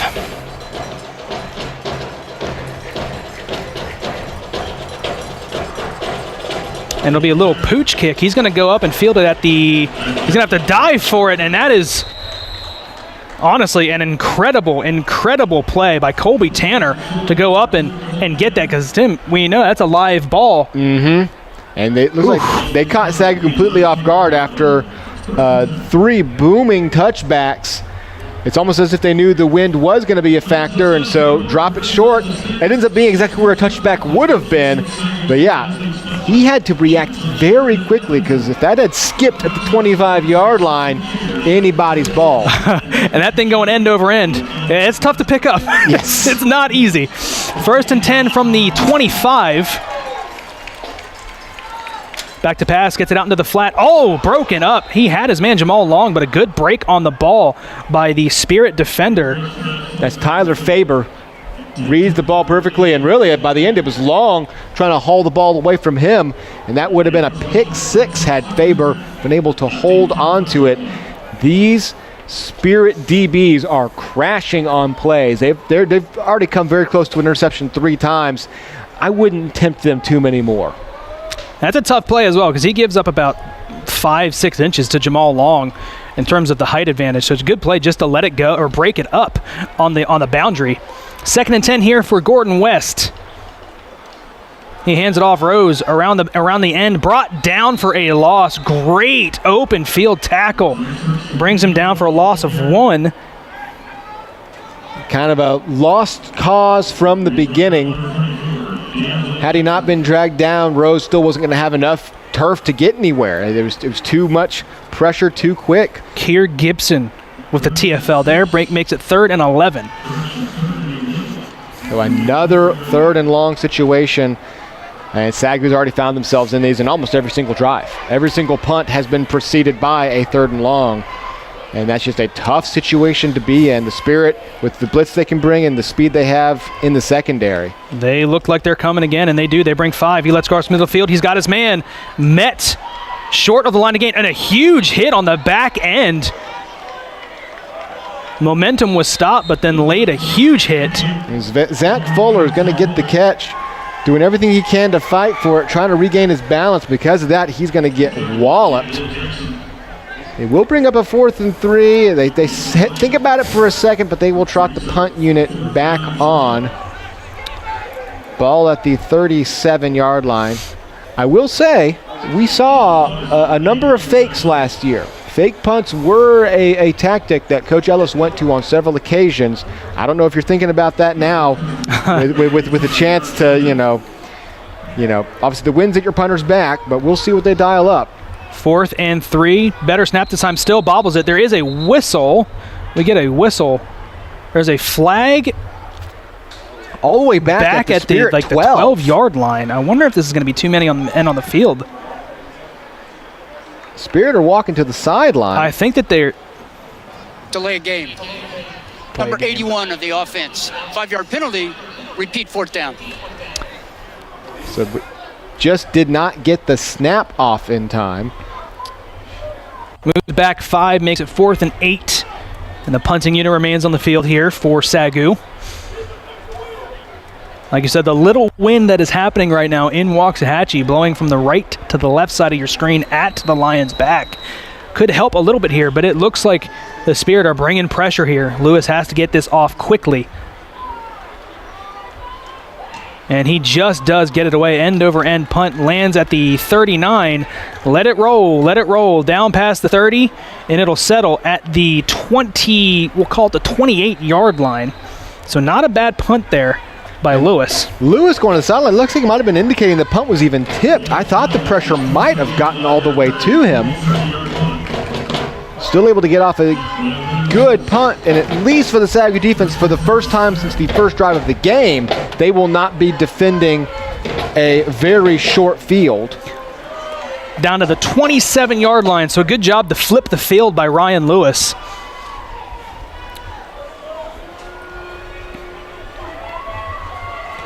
And one of the worst starts to the field for the Spirit here. On first down, they would turn around, hand it off, up the middle, squeaks through, has enough momentum to get past that initial surge, and he picks up a good 4-yard carry on first down. It looked like there was no room there right at the beginning, but he found a way to just squeeze through that defense. Yeah, that's when you need a field level camber, because from this angle, as soon as he hit that pack, I went, well, he's going to go down, and he just kind of slipped through. There was a hole in there somewhere. 2nd and 6, they go stretch, and he's brought down after a short gain. That'll make it 3rd and 3. The pursuit of the Lions is still there, coming in to disrupt. Again, going to be number 1, Isaac Gowdy. Brings up a 3rd down chance to get the Spirit off the field. They will throw on 3rd down, get it to the flat. Huge hit, and he brings him down for a loss. That'll bring up 4th down on the boundary. Lontarius McLean brings him down. Reads this perfectly. He's about to get blocked up front there by number 9. But before the block can be laid, he sees that that's going to be the play and immediately pursues to the second receiver. Big disruption. And for the first time of the game, the SAGU defense comes up with a 3-and-out. And with the wind blowing across the field, a chance to maybe give their offense a bit of a kickstart with some solid field position. The punt is away, and it's a good one. Spiraling punt. Fielded at the 20. Tanner looking to get around the edge, and he is brought down, swung down at the 30-yard line, a return of 10. That's where SAGU will take over. It was a very good punt considering, again, we say the wind. We've had games here in Waxahachie, here on the 287 corridor, where these flags have barely been hanging onto the flagpoles with how windy it's been. But still with a little bit of a breeze, able to get it off well, and so no real damage done on the field position battle. SAGU forces a 3-and-out after 3 straight scoring drives by the Spirit. Let's see if they can ride this little bit of momentum that they have here. 3 wide to the right, 1 to the left. Here is Gordon West on first down. They're bringing pressure. Back to pass. Gets it to the flat, has his man, but he's brought down quickly for a loss as he found his man out of the backfield. That was Robert McGrew Jr. SAGU finding no way to get to that second level. The speed is, everything's moving forward from the start of the play. The front line of the Spirit is coming straight in to Gordon West's face, and even because of that, then the DBs can start crashing down on the passes as well. They don't have to drop back because they know there's not going to be enough time to get down the field. That's an aggressive defense when everybody starts running forward as soon as the ball snaps. 2nd and 11 for SAGU. Back to pass. He swings out to the flat off the hands of his receiver. Was a little too far out in front of him. Was looking for Zach Fuller. Could not get it. And this is where you start to worry a bit with a young quarterback who's facing so much pressure. He actually had, in that situation, another half second to think, set his feet, and get a good pass in there. But when you've had this much pressure, you start getting jittery. You start, throwing as quick as you can because, well, the pressure's coming every single play. 3rd and 11 here for SAGU. Feels like we've said 3rd and 11 at least 4 times this game. Back to pass. Bobbles a snap, but he lets it go. Gets it to the flat. Has his man. Could not find Jamal Long. Long was open on the comeback, but just out of his reach. It was right there at the marker. That is a tough miss on 3rd down. Yeah, that would have been a first down, but he led him too far to the sideline. Hit him square in the chest. He's at the 41-yard line. You pick up the first down as it is. It is going to be another 3-and-out for this SAGU offense. 4th and 11 rather. Here's Lewis again. He's been a busy man today. Interesting formation here for the SAGU punt team. They've got like 4 wide. I think they're doing that, honestly, just to try to spread out. Oh, and it is a high, short punt. And they got to get away from it. It does fortunately take a SAGU bounce. as that ball went about a mile straight up into the air as he was facing immense pressure, but it does get down to the 27-yard line again. Probably couldn't catch it on our cameras, but I believe it was number 28 for the Spirit, Tyler Faber.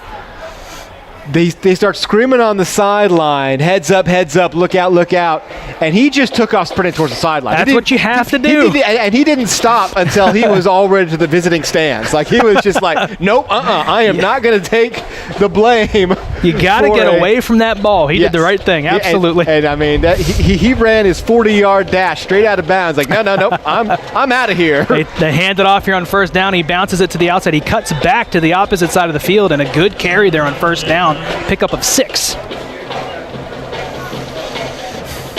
If you can have that kind of hustle on any situation, that's what you got out of your guys. You want to see that.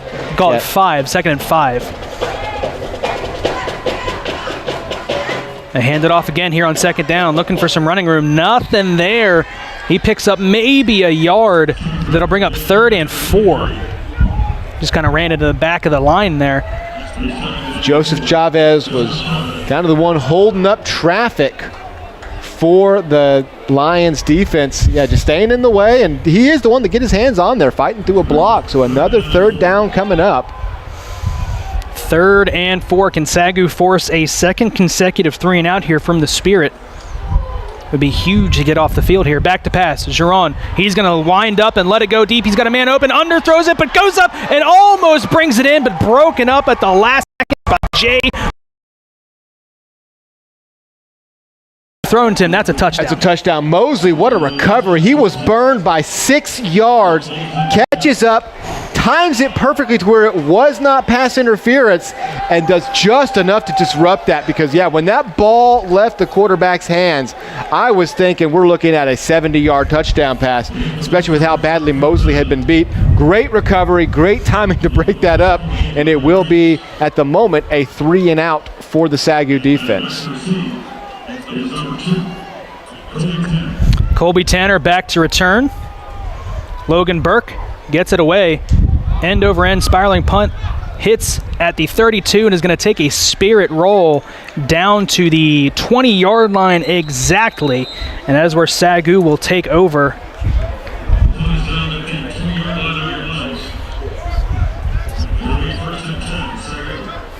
Jamonte Gordon-West, nothing really doing today here for the SAGU offense. No, I mean, you have 1 first down, 6 drives, and 1 first down, 5 3-and-outs. And the only drive you picked up a first down on ended with the botched punt. So you didn't even, any field position you could have possibly gained from picking up 10, 12 yards was totally erased. So ball at the 20-yard line, your defense has given you some time to live. See what you can pull out here. They will hand it off on first down. Rose trying to get to the outside. He gets by the shoulder pad at first, but he kept his feet, kept going, picked up a first down, needed 10, picked up 19. That is a really good run by Rose to fight through contact. Great run, because at first this looks like it's going to be strung out for a loss. Has a hold of the shoulder pad. Yeah, that is almost always going to get brought down. He finds a way to fight through it, and at that point he had enough of a lane to keep going. A 19-yard gain, by far the biggest offensive spark the Lions have had, up to the 39-yard line. Let's see if this starts any momentum here for SAGU. 1st and 10 now from the 39.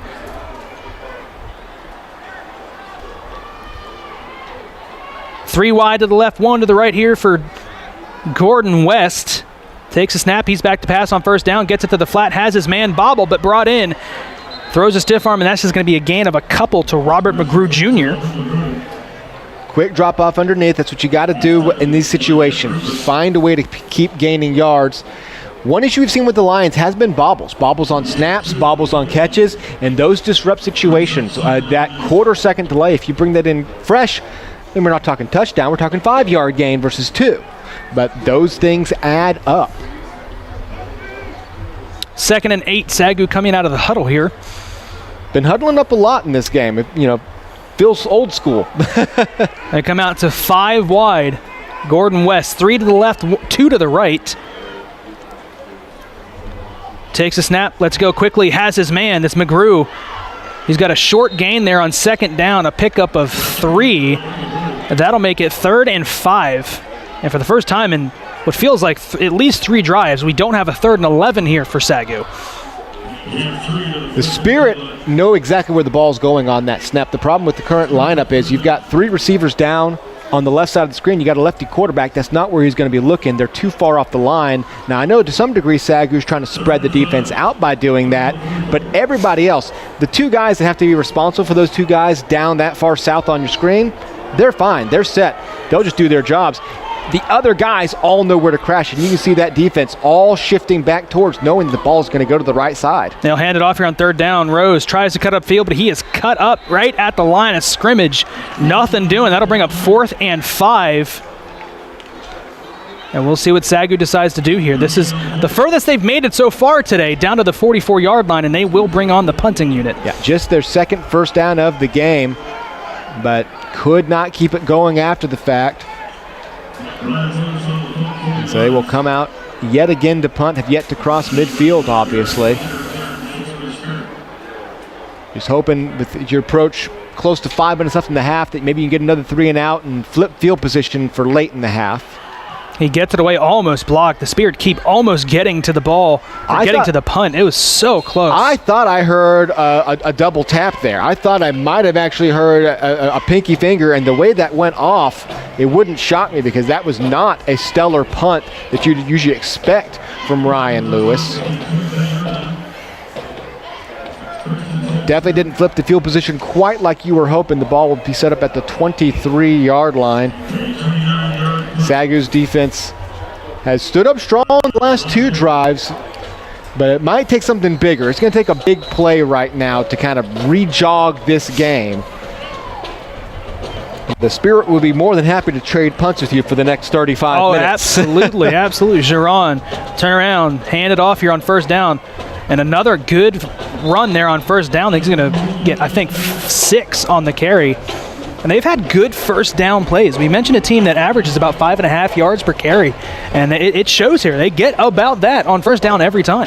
And that opens the playbook so drastically when you're looking at 2nd and 4. There's 1,000 ways to pick that up over the next 2 plays. And they will turn and around and hand it off again. A good cutback, and he's got enough for the 1st down. That is a really good run. SAGU had some penetration, but he was able to cut it back, find a hole, and fall forward for the 1st. You know, that's what you see with this rushing attack. They're not exactly getting gaping wide holes or clear running lanes. They are getting space. That's what their offensive line is providing them, and they're picking up the yards they need to. 1st down, they will hand it off again. He cuts back, tries to make a man miss, but a good job by the SAGU defense staying home, bringing him down for just a gain of 2, makes it 2nd and 8. Noah Gibson in on the play again. Does a good job of protecting that right side of the line with the play going left. He's the last line of defense there. He's able to get off of his guy and disrupt that run so he couldn't go for a big gain. 2nd and 8, 2 wide to the left, 1 to the right. They will hand it off here on 2nd down. He bounces it outside, cuts it up, upended. A flag comes in at the tail end of the run here, so we'll see what this call is. As it stands, it'll be about 3rd and 3. Definitely in the neighborhood of holding, and yeah, we're going to get it right there, I believe, on number 75. As he form tackled, Zane Hecking form tackled his man into the ground, and the Spirit will start trotting back. Holding. Offense, 75. 10 yards from the spot of the foul. Repeat, 2nd down. And I might be missing a false start or procedural penalty, but I think that is the Spirit's 1st penalty of the game. Yep. SAGU hasn't exactly committed a bunch of pass interference calls or big holding penalties, but they've nickeled and dined themselves with a lot of procedural stuff. Giron will keep it himself, lowers the shoulder, and picks up a few there on 2nd down, but it'll be 3rd and 12. And SAGU's got a chance to get off the field here and give their offense another chance as we are under 4 minutes to play here in the 1st half. Isaac Gowdy spied that one the whole way. Was never going to go for much. 3rd and 12 coming here for the Spirit. They look to the sideline, get their play. That's not something we've seen them do a lot today. They've run a lot of tempo, no huddle offense. Well, they haven't faced many 3rd and 12s. That's true, yeah, you're not wrong. You're not wrong. 3rd and 12. Here is Giron in the pistol. 2 to the left, 1 to the right. He will play action, get it across the middle, has his man, makes a move, lowers his shoulder. He's got enough for the first down, and that'll move the chains, and a big conversion there as he finds his man, number 14, Ethan Rolfe Jones, for the first down. Find that gap in the defense with SAGU playing a little bit soft. Drop it in there, and for a second look, he might have been going the wrong way, that he might not get all the way to the 45, but a big 3rd and 11 conversion. Correction, Jeremiah Wright on the reception, and then on first down, another good carry as they pick up 7. Yeah, those 6-7 yard carries on first down. And look, I'm more of a modern institutionalist. I'm not a huge fan of the 1st and 10 run, but if you can pick up 7 yards every time, absolutely go with it. Second down, fakes a handoff, swings it out to the flat, has his man, but another good tackle by Lontarius McLean in the open field. Drops him for a loss of 2. That'll bring up 3rd and 5. McLean is beating these screens. That is a mismatch out there, not size-wise, but speed-wise, and he has been easily defeating all these bubble screens that the Spirit have tried to throw his way. Another chance to get off the field. I mean, just crucial stuff right now in the closing 2 minutes of this half. You're already down 21-0. Spirit get the ball first. If you want any shot at this one, you can't give up a touchdown. Takes a handoff, back to pass. Giron will take off up the middle. Flag comes out, but as it stands, he's got just enough for a first down. But we'll see what the call is here. It looks to be in the area of holding, but it came from the sideline. Definitely isn't holding. I'm interested here because it came from the sideline official. I didn't see any holding at the line, but it came out pretty quick and it was thrown into no man's land. For illegal formation. So it'll be a clean play, and it'll be a first down for the Spirit. Needed 5 and got 6, did Luke Giron. As we will wait for the change to get set here. I think everybody thought that might have been coming back. First and 10, clock is running under 2 minutes. Giron will turn around, hand it off. Bradford gets hit, brought down for no gain, maybe even a loss of 1, and they will mark him down for a loss of 1. Keith Hargraves, haven't really called his name since those first 2 drives, but he's going to come in untouched. Smart play there, too. Doesn't over-pursue, kind of slows his roll a little bit, sees that the tackle's going to be there, and makes sure he's going to be that last guy. SAGU has to burn a timeout as they, again, had too many men on the field. I was wondering at what point would Coach Ellis start to call these timeouts to try to get his offense some time. First charge timeout.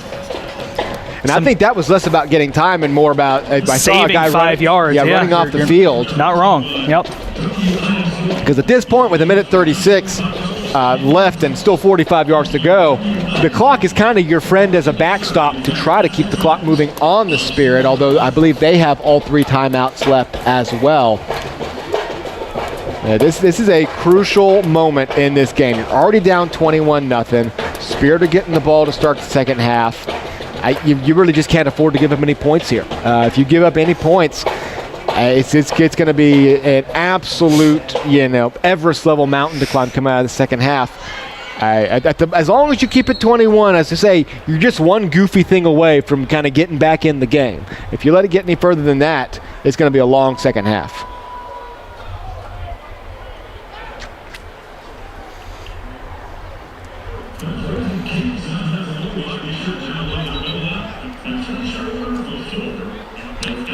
Second and 11, 1:36 left to play here in the first half. Giron, 2 to the left, 1 to the right. He is back to pass, bobbles the snap, clean pocket, steps up. He's going to take off and run with it. Brought down by the jersey by Joseph Chavez. That'll bring up second and we'll call it 8. Third and we'll call it 8. 3rd and 7, rather. And they go no huddle again. They try to get SAGU offsides. Didn't do it this time. Facing pressure. He's going to get brought down for a sack, and SAGU's going to get off the field on defense. That brings up 4th and 10, and that is a huge stop. Noah Gibson in there again. Well, I say huge stop. It looks like, I'm not sure if the Spirit are going to bring out the punting unit. Clock is moving. What they may do is run the clock down as far as they can. Smart. Yep. Give it a shot, and then if they don't pick it up, 30 seconds, trust your defense to keep anything from happening in that time. Yeah, they will keep the clock moving. They may just call a timeout with no time on the play clock. as they'll get it down to under 30 seconds here on 4th down, and they can figure out what they want to do. Actually, it looks like they may snap the ball here. I don't think that they do get it off, and he's gonna punt it, the old quarterback punt, and it's gonna get down to the 15 and settle at the 13-yard line. That is brilliant, a brilliant play call by Coach Mike Nesbitt. Down to the 13 with 20 seconds left. Virtually no time for SAGU to do anything here on offense. Yeah, just pretty much kneel down territory now. Run the clock all the way down, eliminate any chance of a punt return.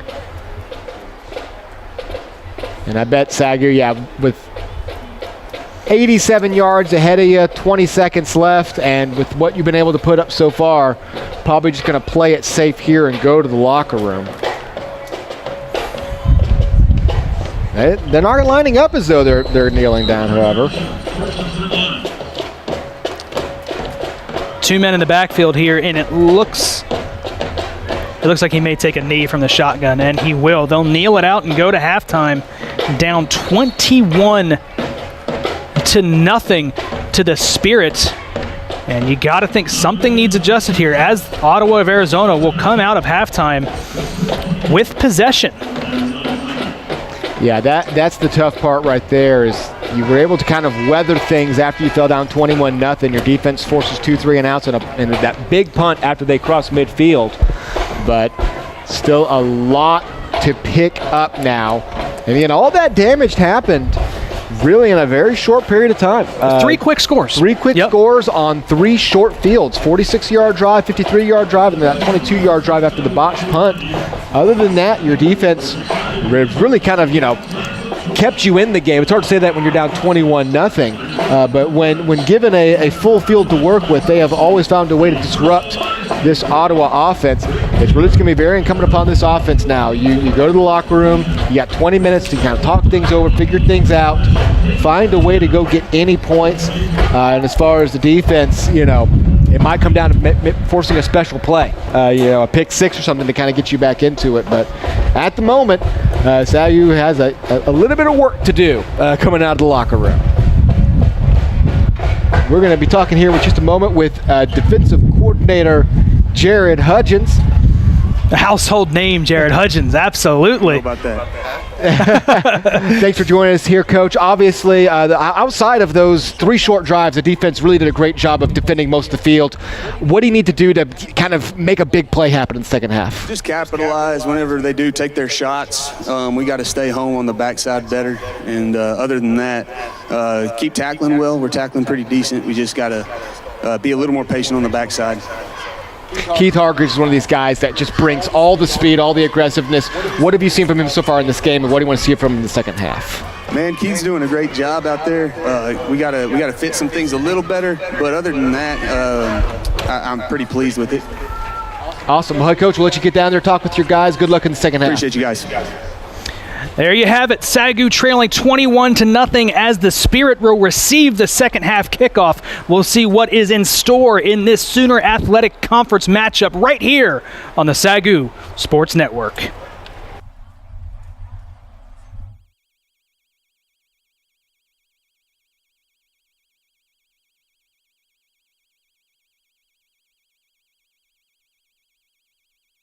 All right, Coach. I wasn't sure about getting my master's degree online. I didn't know if I could juggle it with everything else I already had on my plate.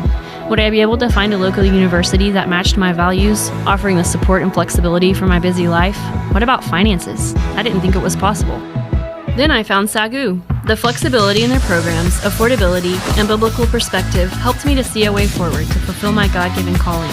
SAGU support helped me create the balance I needed to succeed.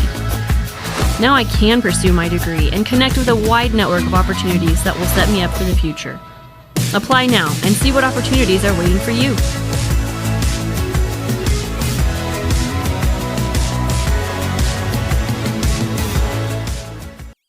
When you trust someone with your money, you're part of something greater than yourself. You're investing in a principle that it takes individuals to create a community, that we are stronger when we support each other, that at some point, everyone will need a helping hand, that a meaningful purpose can be found in a calling. At AGCU, we're banking with a purpose, so you can live for yours.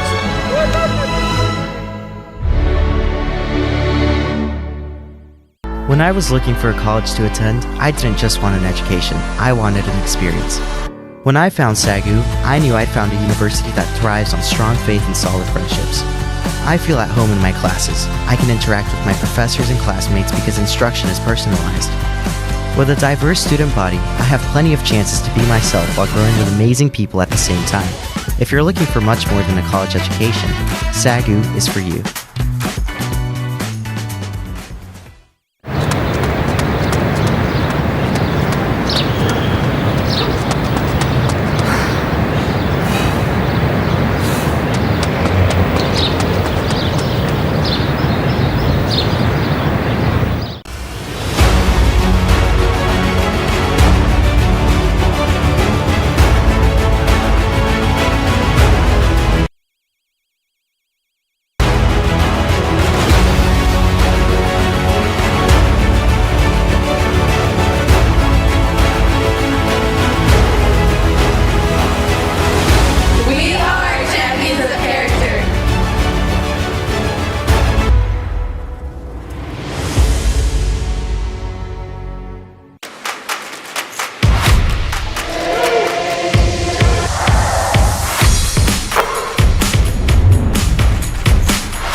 Honey, have you applied to that school yet?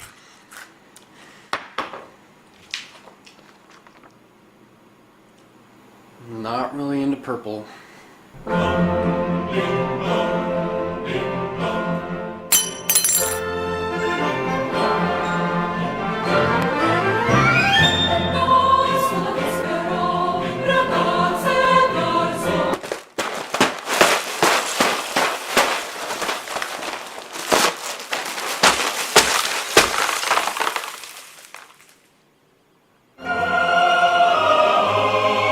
SAGU.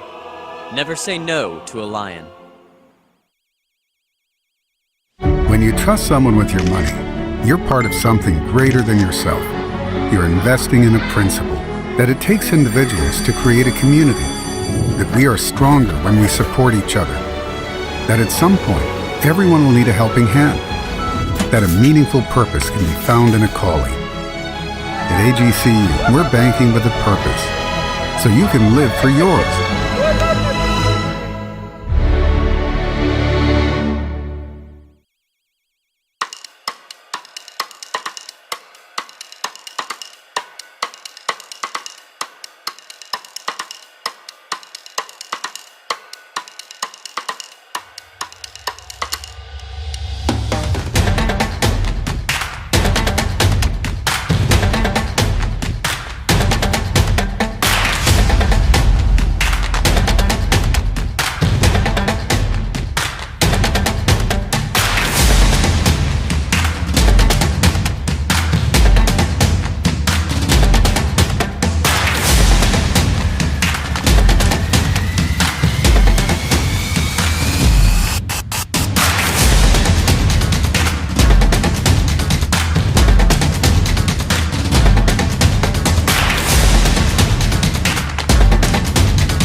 I wanted to finish my degree, but I didn't know where to start. My faith and family are my priorities, and I didn't see a way I could go back to school. I barely have time for myself. How would I have time to go to class? I had all but given up until a friend told me about SAGU Online. They told me I could get credit for my life experience, save thousands of dollars, and graduate early. I took a leap of faith, and now I am set to finish my degree faster than I could have imagined. I take classes that fit my schedule, and I get to learn from amazing professors who have become my friends. The Bible-based teaching has helped me grow in my faith and advance in my career. The best part is, I'm saving money and I still have time for my family. I can't wait to see what happens next. Apply now to SAGU Online and see where a degree can take you.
see injustice everywhere, you feel compelled to help others, to make a difference.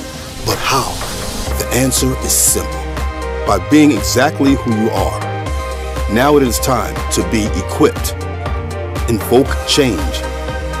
Restore hope, peace, justice, and kindness. Turn your passion into compassion.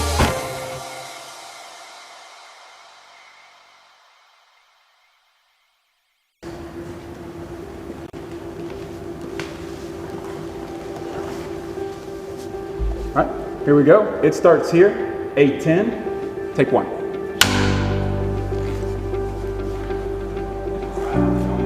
Good. How are you? Good. Pretty good. Coach Neal, I did want to start with you. Okay.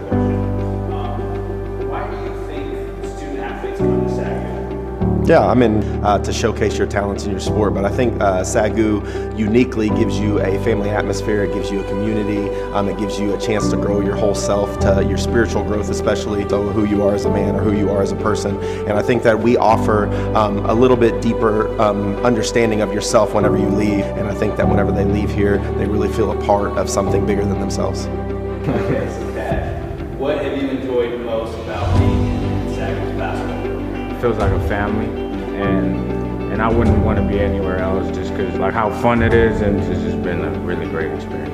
I've never been in a place that is just loved on each other as much as the people do here at SAGU, and I think our guys feel it. I know I feel it as a coach. The people, not just in basketball, but outside of basketball, are like so selfless and actually genuinely care about you.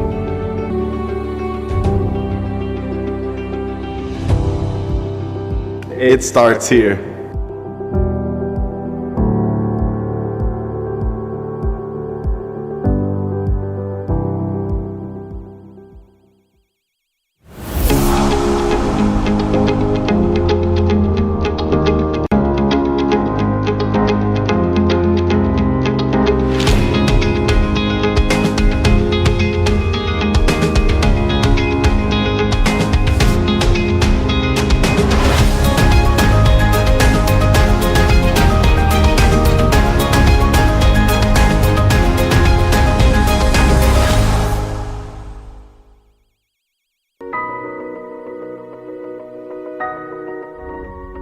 I would tell students to expect to make their lifelong friends. It's not hard to find your community because SAGU is home. You can find people that either have the same passion as you or it can be completely different, but at the same time, you're able to network, but they're also going to help you along the way too. There's such a community there, and throughout my 3 years at SAGU, I built so many connections, so many opportunities. And not only the students care about you, they pray for you, and they guide you to your God-given gift and your God-given talent. Community starts here.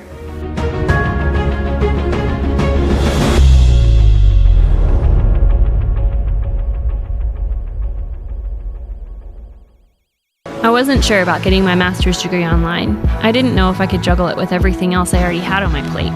Would I be able to find a local university that matched my values, offering the support and flexibility for my busy life? What about finances? I didn't think it was possible.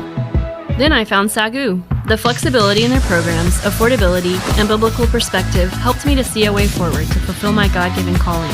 SAGU's support helped me create the balance I needed to succeed. Now I can pursue my degree and connect with a wide network of opportunities that will set me up for the future. Apply now and see what opportunities are waiting for you.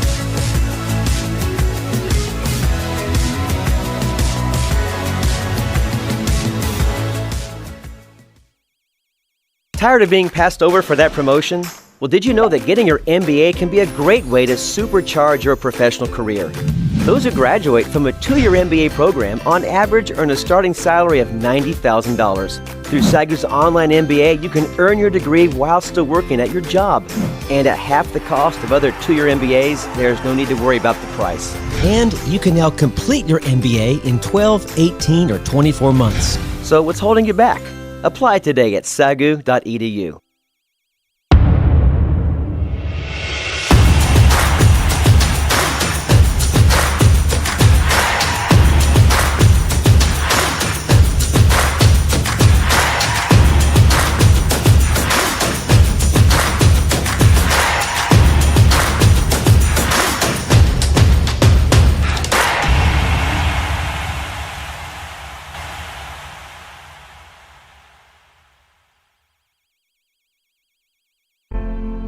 What started for me here at SAGU was growth. I grew up in ministry, so I grew up always like thinking about people, pouring into people, and I came to the time in my life where I questioned, like, God, who am I without ministry? And I didn't really know who I was in Christ. And God basically told me, I'm going to take you through a season of growth, a season of you growing and learning about yourself. And I was like, okay, I'm willing to do that here where I live. And he's like, no, I'm sending you to SAGU. And I was like, what? You're sending me to a whole different city and to a school that I thought I was never going to do. And he was like, yeah, this is what you're going to do. And just coming to SAGU, I can truly say that I've been doing a lot of growing. I've learned who I am in Christ, and I'm so grateful for that. Opportunity starts here.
Welcome back to the SAGU Sports Network. We are ready for half number 2 between the Spirit and the Lion.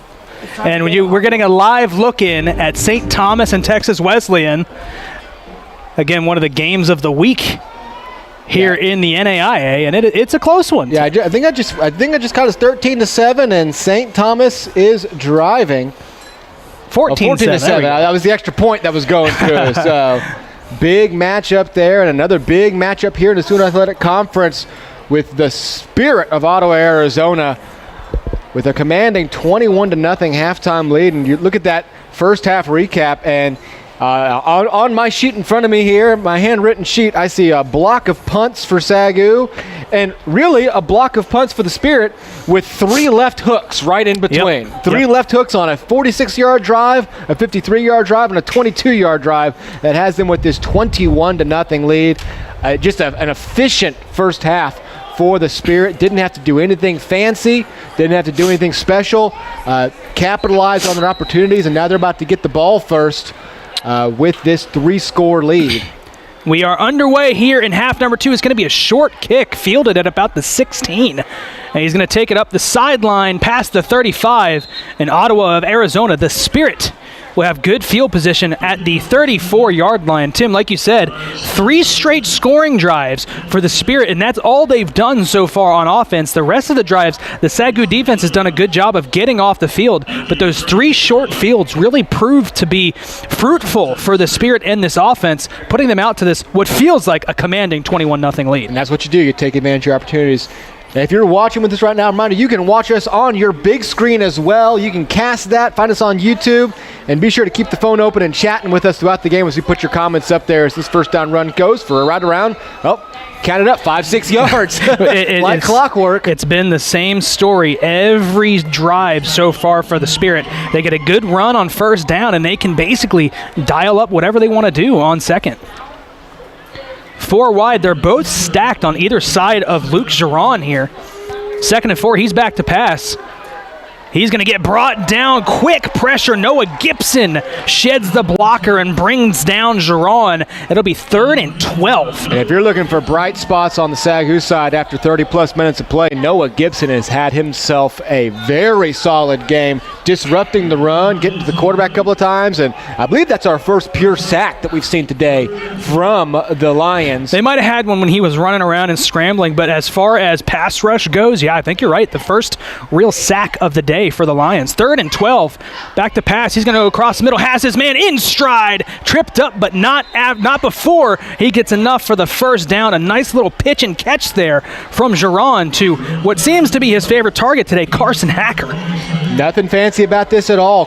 Quick post route, cut at the 40-yard line. Again, find that soft spot in the SAGU defense, and another big 3rd and long conversion from the Spirit. And then on first down, a run, and it'll go for a gain of 2.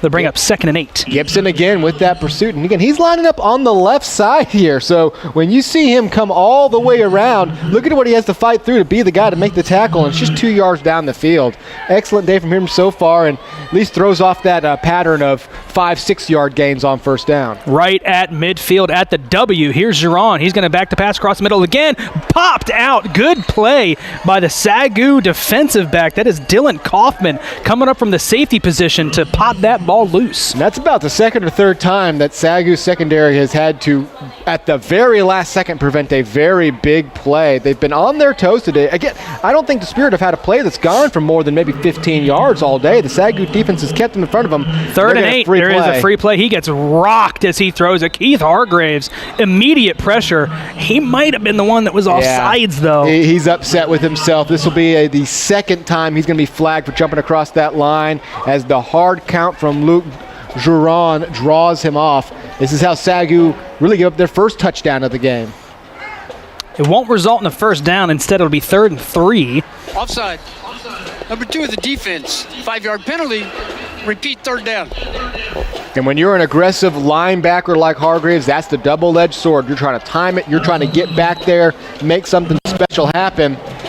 And that time it's going to give the Spirit a free play, and now a short to gain on 3rd down. They come back out in the pistol, 4 wide, 2 either side here for Luke Giron. He's got Stephen Bradford in the backfield with him.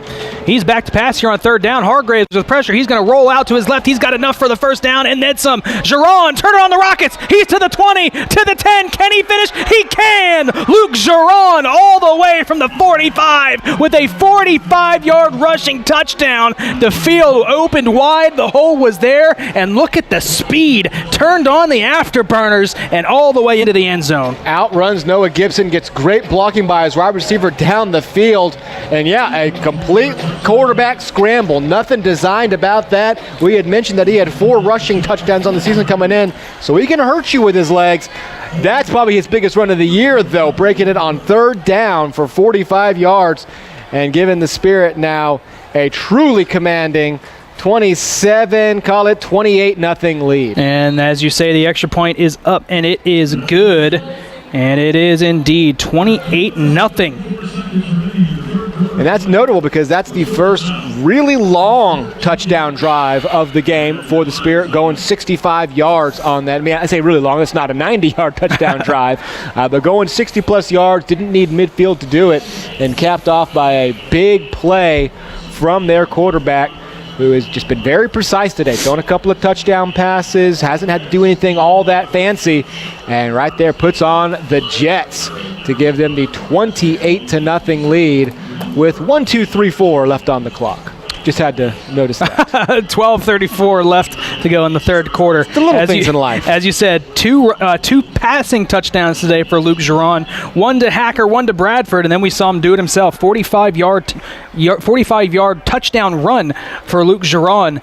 And he's really put this Spirit team on his back. It has been a really good team effort so far. The running backs have also been getting the job done in sustaining drives, but Giron has really done the bulk of the scoring on his shoulders. 12 total touchdowns on the year now for him, and just 3.5 games in now for the Spirit. So very solid start for him. Ball blown off the tee. It is a monsoon hurricane season here in Waxahachie. The wind's not blowing off too hard, but you know it's tough to keep that ball on the tee sometimes. Enough to make this 97 degrees somewhat survivable. Tim, I'm from the north. This is still not survivable for me. I'm dying out here. And I know we probably have a lot of viewers from Arizona who are like, oh, maybe hotter there. Oh, 97 is a nice. Look, I've been to Phoenix when it's 102. And we're gonna get a return here from the end zone. Oh, it has a crease, but it closes quickly. He's brought down at the 19. Somebody's got to try something at this point. But I said, I've been to Phoenix when it's 102, and I've been to Dallas when it's 102. I'm just here to tell you it's different. It's just different here in North Texas. It's so much more brutal. They will start at the 20-yard line. And coming on at quarterback for the SAGU Lions, we had seen him warming up at halftime, and we had wondered if this would happen. Briley Green stepping in at quarterback for the Lions. Jamonte Gordon-West unable to get anything going in that first half, and so they will return to last year's starter, Briley Green, for his first snaps here at home of 2023. 1st and 10. Here's Green back to pass. He's going to take a shot to Odidi. Odidi, hand fighting, incomplete.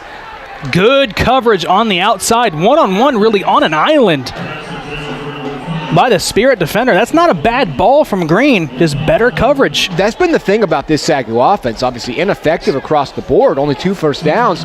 But there haven't been many plays, if any at all, that you said, well, if you'd have just done this right, you would have made it done. I mean, the Spirit have been there. They've been bringing the pressure. I have not seen any receivers with any sort of separation. This has just been a commanding performance by the Spirit defense. Antoine Davis in coverage. They'll run it here on 2nd and 10. Here's Rose. Rose with a good move to make a man miss. He picks up something out of nothing. He picks up 5 on 2nd down. That's his second run going to that sideline. Looks like he's about to run out of territory. Slams on the brakes. A little bit of a hurdle, not hurdling over anything, more just recollecting himself. And they'll give him just shy of 6. So we'll bring up a 3rd and 4. They did end up giving him 6. Yeah, 3rd and 4. 3 to the left, 1 to the right here for Briley Green.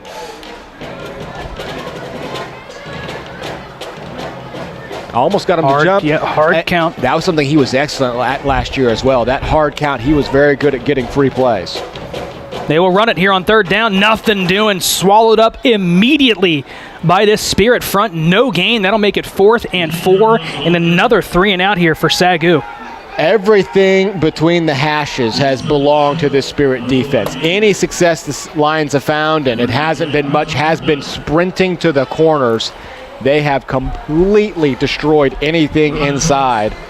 As we mentioned, a very, very young Green offensive line, and they are going to school today. Ryan Lewis on to punt again here for SAGU. It's been interesting in the punting game. A couple of bobbled snaps, but he's done a good job of getting it off for the most part. End-over-end punt bounces at the 49, and it rolls into Ottawa territory down at the 37-yard line, it looks like, is where they're going to mark it. It's his 7th punt of the game. They have had 8 punt attempts total, obviously the one botch. Looking at some stats here, obviously, as you mentioned, Luke Giron with 8 of 10 passing for 73 yards. So, and that's not a huge yards per completion average there, but just pure efficiency. Jadon Lester, 53 yards rushing. Just been efficient across the board. Penalties have been an issue for the Lions, 6 for 42, and being dwarfed in the total yardage. They have yet to cross 100. On 1st down, they run it again, and another big run here. He's around the outside, throws a stiff arm down at the 50-yard line. Steven Bradford, as he gets into that second level, starts doing some weaving, finds his way to the outside, and it's about a 15-yard gain. That's actually a new running back here for the Spirit. It is Jordan Womore. Oh, 25, not 23. You're correct. Takes a handoff back to pass behind his intended receiver. That is a name I've been waiting to call all day, Terrell Littlejohn. That is a good name. Great name for this Spirit receiving corps. Just behind Littlejohn. Almost for a second I thought that had tipped off of his heel and might have been intercepted. That's exactly the kind of goofiness SAGU would need right about now to get something going. 2nd and 10 here for the Spirit. Back to pass, Zeron. He's hit as he throws, but he completes the screen pass to Steven. He is out running. He's got a lot of room to run down the sideline to the 25. Hit hard, out of bounds. Actually, correction, it is Womore again. And a really good job by Zeron to complete the screen pass while being walloped. Yeah, Gibson was laying the hit there.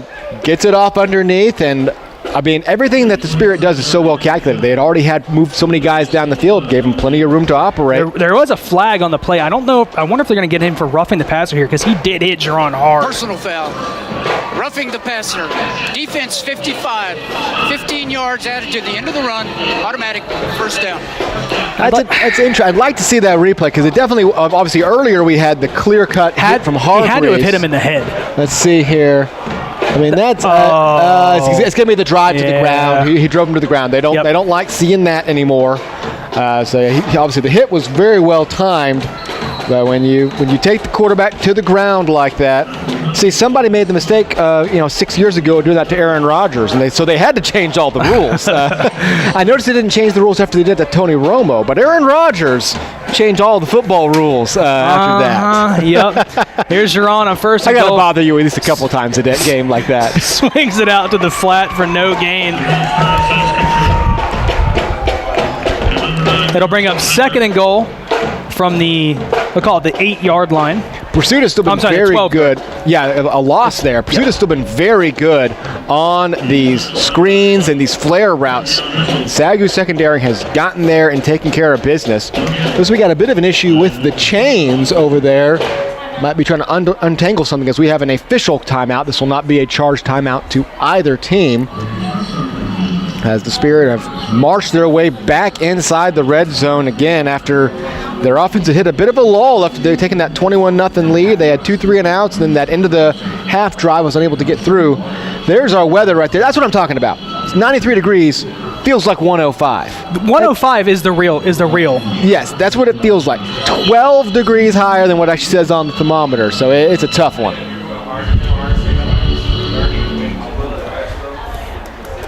It sounds like 58% of our viewers say 97 degrees is not hot. I would imagine that the majority of those are fans of Ottawa of Arizona out from Surprise, Arizona. So surprise! I'm telling you, I've walked the streets of Phoenix at 102, 103, and I just went. I mean, it's like a beach with no ocean. It just feels pleasant. This is like you take the swamps of Louisiana, combine it with the oppressiveness of Death Valley, and you get DFW in the summer. Looks like they've worked out the knot in the chain for the chain gang. You know, it's 2023, and sometimes you still get knots in your measuring devices in football. It just happens. It'll be 2nd and 10 from the 12-yard line. I was mistaken when I said it was goal to go, but 2nd and 10 from the 12.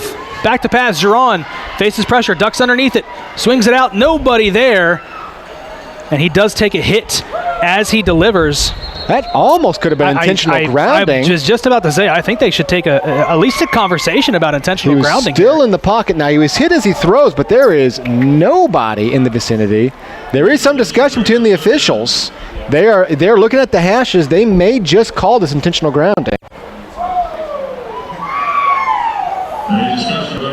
And they will. And they do indeed call it intentional grounding. So that's a big penalty for SAGU here. It'll cost the down for the Spirit.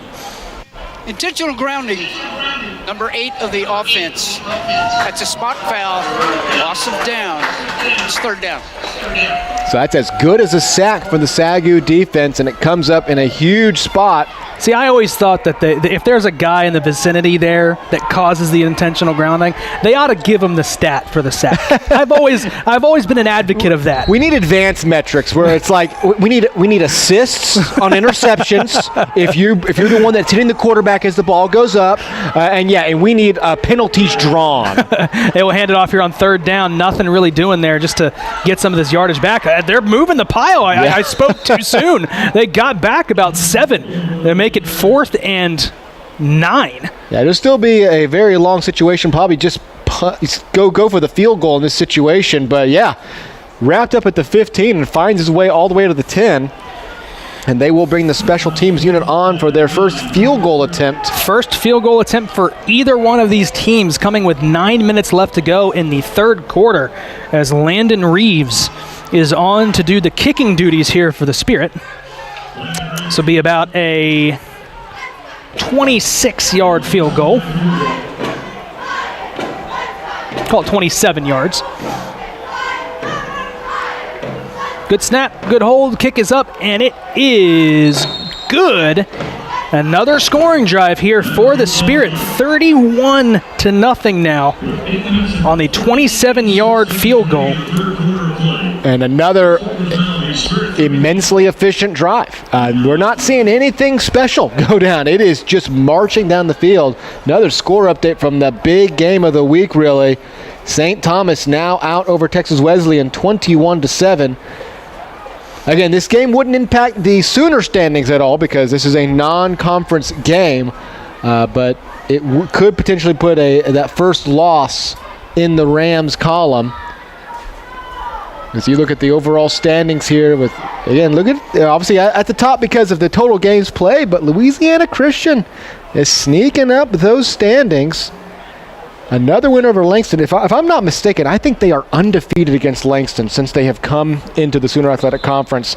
They have upset them every year. There was the one year, I think it was 2021, the real 2021 season, not the spring 2021 season, the fall 2020. I forgot that we did that. Oh, how could you ever forget? That was Nestor Higuera, man. It feels like a fever dream. 2020 to 2021 feels like a fever dream no matter what. But yeah, calling March football with Arizona Christian's Nestor Higuera hitting conference championship winning kicks here at Lumpkin Stadium does just feel like something that couldn't have possibly happened. To kick off here are the Spirit. 8:36 left to play here in the third quarter. That's going to be fielded and brought out. So another risky return here for SAGU. He gets hit at the 17 and gets enough to get to the 20-yard line, but nothing doing there. Dylan Alford trying to make something happen here for this SAGU team. And it's just what you got to do in this situation when you're being shut out like this. You've got to look for something. And if you're a wide receiver and you're not getting any opportunities because the passes just aren't able to come out, well, if the ball touches your hands, you got to go for it. You got to try something. The fact that you lost 5 yards off of kneeling down, it does not feel that consequential at this point when it comes to doing anything to spark this offense. Briley Green back out there for his second drive. 1st and 10 from the 20-yard line. Green will hand it off. Rose going east to west here. He's going to try to get that corner, and a good job by this Spirit defense to string that out and only allow a 1-yard gain. About a 25-yard run for a 1-yard gain. Hustling to the corner, and there's, as a running back, you're looking for cutbacks, you're looking for anything, and all 11 white jerseys were in full pursuit, double stacked. Nothing was going to happen. You just cruise into the corner, and they didn't even give him the yard. That's a no gain. No gain. On first down. Yep. 2nd and 10 here for SAGU. Briley Green, 3 to his right, 1 to his left.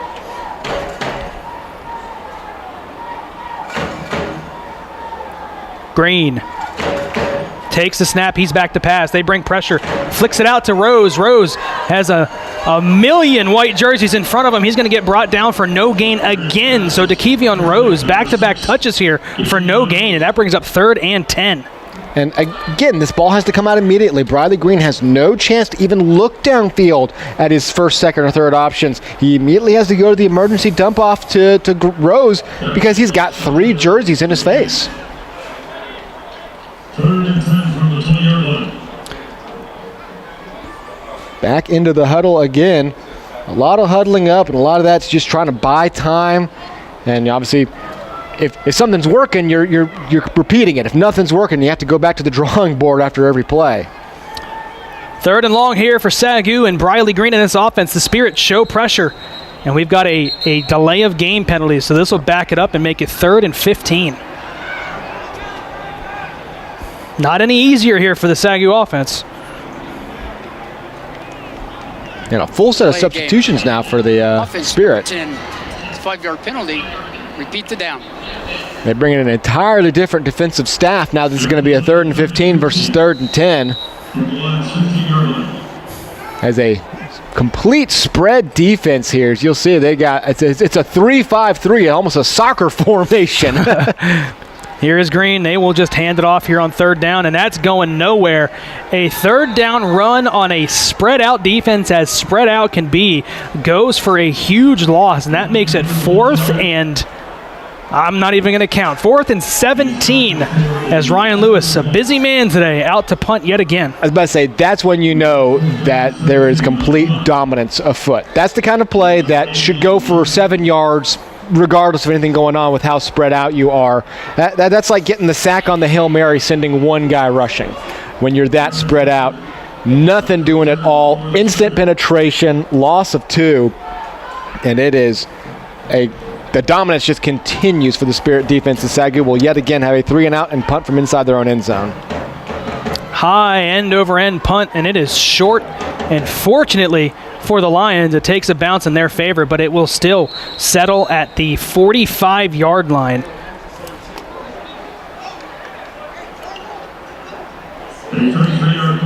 So great field position yet again for the Spirit, and that's what happens when you win offense, defense, special teams. Some comments coming in here for Phyllis Thomas. Cheering on number 15 for Arizona. Let's see here. Arvell Ferguson. Great last name. Love it. No, my favorite player for the Spirit. About to say, number 13 here, Jeremiah Wright. You got somebody cheering for maybe Keith Hargraves there? You got to specify. We got a couple of Keiths. They will hand it off here on 1st down, and another good run on 1st. That'll make it about 4 yards. I thought maybe he fell forward for 5, but 4 yards on 1st. And now it's just straight to your game plan for the Spirit, up by 5 scores. I guess theoretically 4 scores. That's 4 touchdowns and 4 2-point conversions. let's make sure the math's correct here at least. Just go to the ground and start salting this one away. And they will do just that, a 1st down run on 2nd and 6. Nice little run there by Stephen Bradford, who's had a good game today. 2 touchdowns for Bradford, 1 rushing, 1 receiving. Yeah, no reason for any of these running backs to not hit their goals today now. With 20 minutes of trying to put this game away, they should all get their share of touches. There's Bradford showing patience and gets through the line for 2. Not really much there, but impressive job to stay patient, hit that hole for 2 yards. SAGU's defensive line has, again, not been blown wide open at any point. Sometimes they've had the edges sealed off, but I guess we got a player down. And is that looked like it might have been? That's a receiver. That's Carson Hacker. I thought I saw 8 for a second. That is 9. Okay, I was about to say that'd be disastrous. Yeah, Carson Hacker down on the field. When it's hot like this, down on the field, 105. You never know. Like cramps could come into play here. It's always tough.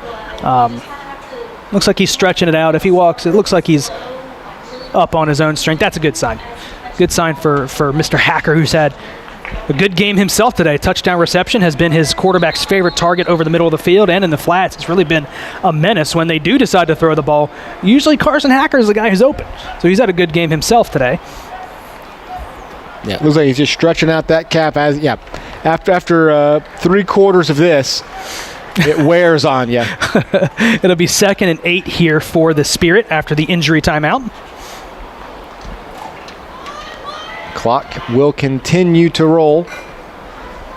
Under 4.5 to play now as he winds his arm. 2nd and 8, they will pull it back and flip it out to the flat, cuts it upfield, dives forward to pick up a couple of extra yards. That's a nice little pitch and catch from quarterback to receiver, that time to Roman Shahagan. Makes it 3rd and short. And the Spirit keeping it quick, even if SAGU's not bringing the pressure quite to the same degree that the Spirit's defense is. All of their plays have been bang, bang, quick handoffs or quick flares to the outside. No one's really had any reason, I mean, outside of maybe like that one pass that almost went for the 75-yard touchdown, everything else has been very quick. They hand it off here, hits the hole quick. He's got enough for the first down, moves the pile, keeps his feet moving, down to the 5 and upended just shy of the end zone. A really good run there for the 3rd running back of the 3-headed monster, Jordan Womore. He gets down to the 2. Wilmore, just hits a pile of 4 lines at the 20, keeps churning his legs, keeps his shoulders down, powers through. To the 3-yard line, they're going to try to reward him for his effort. He's stopped short of the end zone. No gain, maybe a half a yard down to the 2-yard line. And that's the kind of running back ability that is, nothing that you can teach or game plan for. That ability to fight through that much, stay on your feet, and then have the speed to break away. Obviously, if you can't immediately go from 0 to 60 out of that burst, you're going to have a whole lot of guys behind you. Big play inside the 5-yard line now, and I bet you he gets at least one more crack at it. Second to go from the 2. They will hand it off. Here's Womore. Womore following his big men up front into the end zone for a touchdown. They did give it to Womore. It's hard to tell from up here. They did give it to Womore. He ends up scoring from 2 yards out. 2-yard touchdown rush here for Womore, and that's going to make this game 37, barring an extra point, 38-0. Jordan Womore, the junior running back, in for 6. He's up to 78 yards on the game and a touchdown. That one right there. As the Spirit have come out of the locker room and put up, I was about to say 17 unanswered. Technically it's 38 unanswered, but 17 unanswered here in the second half. It is up and it is good. 38-0 now in favor of the Spirit. Complete control of this one as we are just under 3 minutes to play. And you look at those stats, just efficiency across the board. 7 rushes for 7.5 yards a carry. Luke Giron doing what he has to, just not having to put up any flashy numbers. We haven't seen any flashy plays. It's been nothing but consistency across the board, doing everything right every play. It doesn't hurt your quarterback when he's completing passes at 73% rate. That definitely doesn't hurt. Converting 3rd downs at just shy of 50%, 45.5. I mean, you're not going to find a stat today that isn't lopsided to all degree, but definitely the 0% 3rd down conversion rate for SAGU. That one stands out very tall right now as they are looking at 2 first downs in this game. Again, when your opponent has 5 touchdowns and a field goal, and you got 2 first downs, it's not exactly going right for you here on the day of the autumn equinox. Here to kick off are the Spirit. Landon Reeves to do the duties here for Ottawa of Arizona. He's done a good job today of pinning SAGU back deep and again through the end zone. No return this time. And it's starting to get a little bit chippy on the field. We're seeing some extracurriculars. And you don't want to see that. And in a 38-0 ball game, you just kind of have to take your licks, take your lumps, and look at next week. You don't want to lose anybody potentially for next week. No harm, no fouls there on the kickoff. At the 25, SAGU will take over.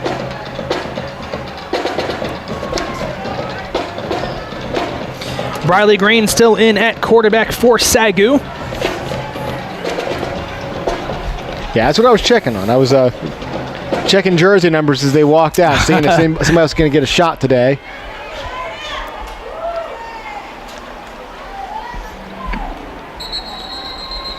And another delay of game off the kickoff. Delay game. Offense number 10. 5-yard penalty. It's first down.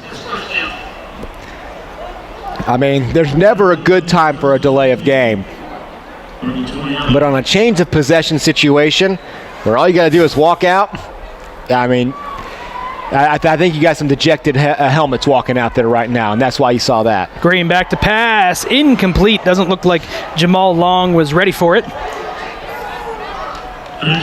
Nope. And again, had to come out a step too soon. Number 7, Khalil Lewis, coming untouched off that right end of the offensive line, coming from his left side, untouched toward Briley Green. And as a quarterback, you just know it, and it starts getting into your head, and you know you have to get rid of that ball too soon.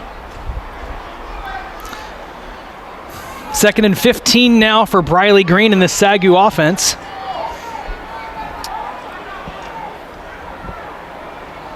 Green hands it off, and there is nothing there for Robert McGrew Jr. This Spirit defense has been on point all morning, afternoon long here against this SAGU offense.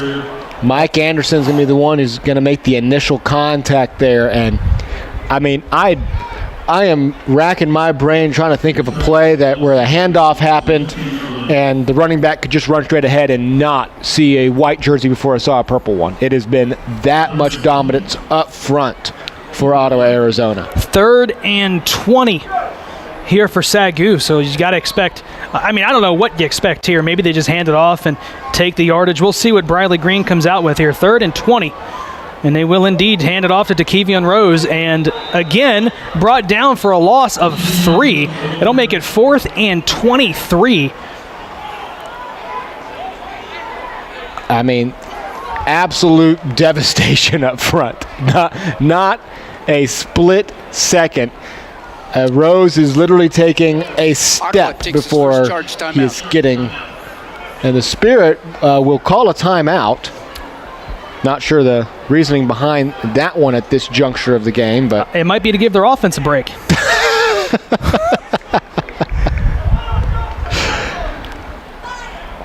They'll huddle up over there, and just the skill players for SAGU have not had a second to move.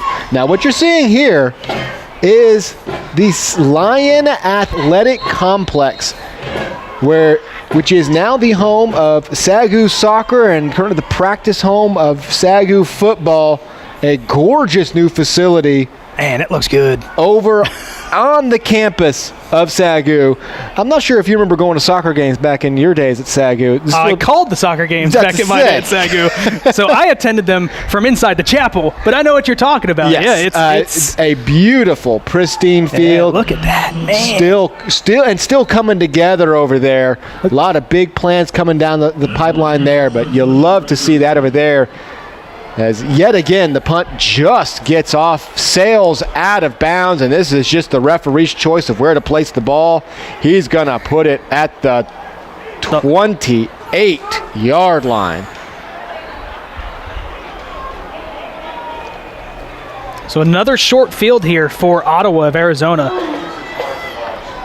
And just off the side of the foot, he just shanked it. He's had a long day. He's had a lot of punts today, has Ryan Lewis. He's done a good job of flipping the field position when he can, but the Spirit have brought a lot of pressure on those on the punt situations. It's literally the exact same story as the offense. I mean, they are bringing the exact same level of intensity on every punt rush. He's not getting a chance to really, as a punter, you want to catch the ball, collect yourself, take one big step forward and let loose a booming kick. He's short hopping it and getting rid of it as fast as he can.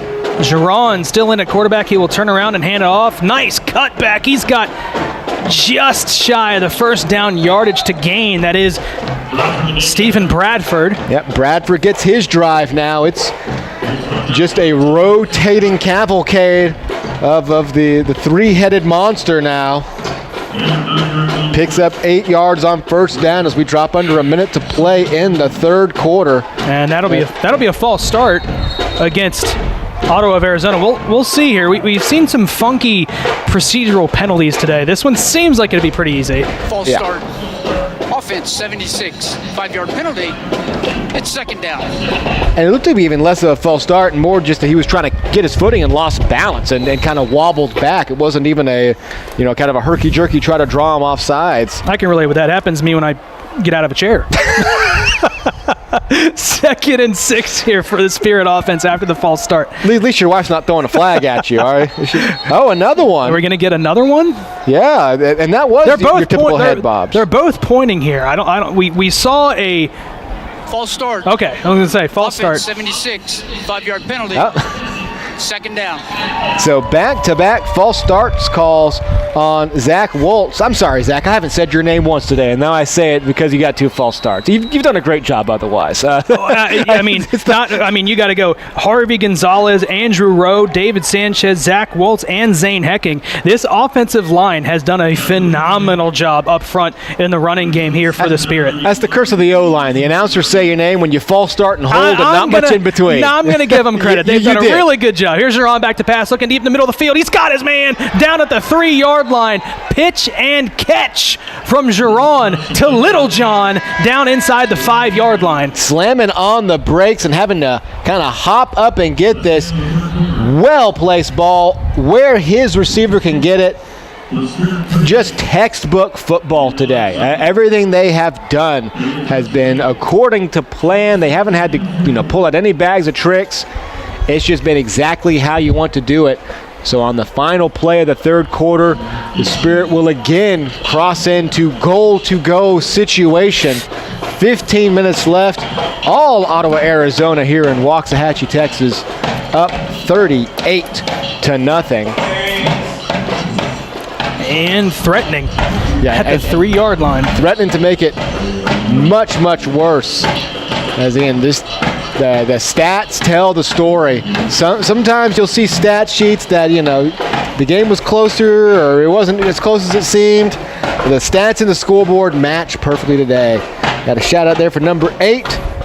Another shout out for number 15 from Ottawa, Arizona. We know number 8. That's Luke Giron. We got Luke Giron's family in chat. You love to see that. Got somebody watching from New Mexico. And their Coach Nesbitt, who has called a great game as we get another look in here of St. Thomas against Texas Wesleyan University, 21-10. St. Thomas on top right now as they are in the 2nd quarter over at Farrington Field in Fort Worth, Texas, just down the road from here, about just up 287. They're 35-40 miles. We'll see Texas Wesleyan down here soon enough. They will hand it off here on 1st and goal, up and into the end zone for a touchdown. That is Stephen Bradford. He is holding. Oh, he got us. He got me. He was holding that left knee and just danced on us in the end zone. Stephen Bradford for the 2-yard touchdown. I think you get away with that with coaches one time. If I'm the coach watching and I see that, and you make me think for a second that I've just lost you to a hamstring pull, it's like, you get that celebration exactly once. Stephen Bradford was his 3rd touchdown of the game. 2 rushing, 1 receiving. Being a college coach is a stressful enough job without players putting that fear into you. So. PAT is up, and it is good. That's the kind of stuff you pull when you go up 45-0 at the start of the 4th quarter. A 26-yard or 28-yard drive. 28-yard drive, yep. 28-yard drive. Couple of penalties, but they overcame the penalties on the long, the biggest play of the drive, the pitch and catch for, call it 25 yards, down to the 2 or 3 yard line between Giron and Little John. That's fun, a fun combination to call. I like that. But you just look at the stats. 75% completion for Giron, 130 yards, 2 touchdowns, that big rushing touchdown here to open up the second half. And it's just been all Spirit all day, 246 rushing yards. Yeah, they can pile it on. Now, if you're the Lions, well, there's not much drama left for today. You're not winning today. But you can at least try to come away with something right now, because at the moment, this is the most thorough domination you have endured in quite some time.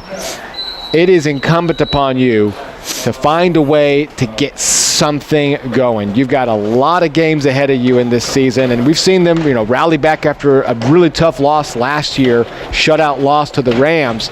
But you need to see something out of one of these quarterbacks, out of something on offense in this game. Colby Tanner picks it up, and he's going to get to the 20-yard line, dropped at the 17. So that is where SAGU will take over.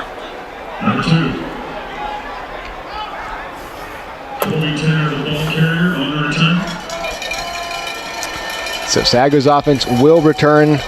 Again, they've had nothing but 3 and outs here in this half as well. We're actually seeing Jamonte Gordon-West come back out at the quarterback position. I had seen all 10 players come out and hadn't seen anybody else yet.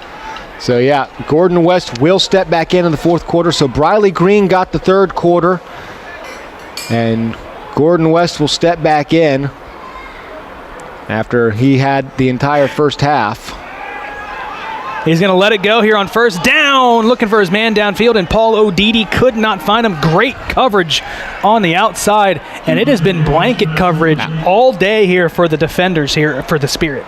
Yeah, I mean, again, there has not been a situation, there has not been a play. You could pull out the all-22 footage, and I don't think you would see a play in which a wide receiver on a passing play on any part of the field has had more than 1.5 yards of separation. Blanket coverage. Corvin Fagan's in coverage there on Paul Odidi. 2nd and 10 here for Gordon West. I think we're going to get a timeout here from Coach Ellis, and he does take a timeout here facing 2nd and 10. SAGU takes their second charge timeout.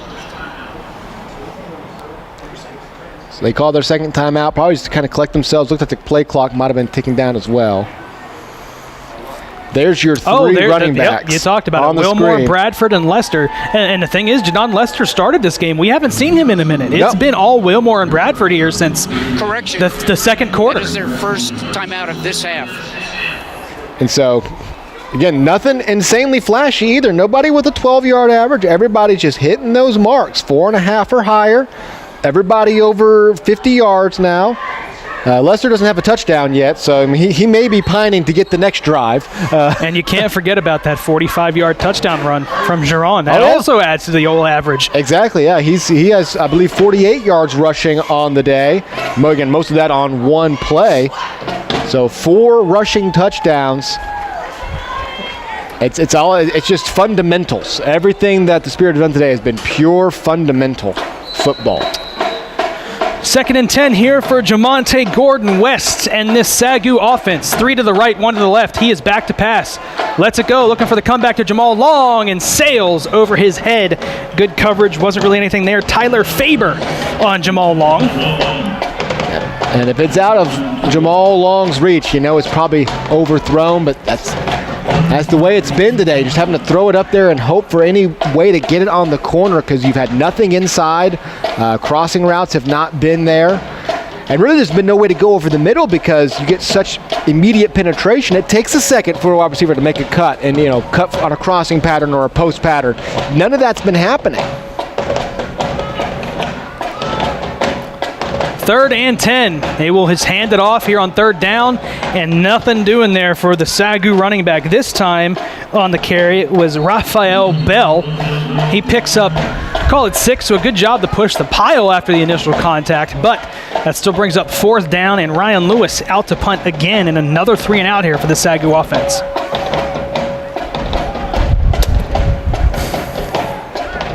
You've thrown it all at the wall now. I mean, you've thrown everything out there and have just been unable to find any success. Forget sustained success. I mean, the highlight reel of 7-yard gains in this game is 3 plays long for the Lions. It has just been an afternoon to forget for SAGU.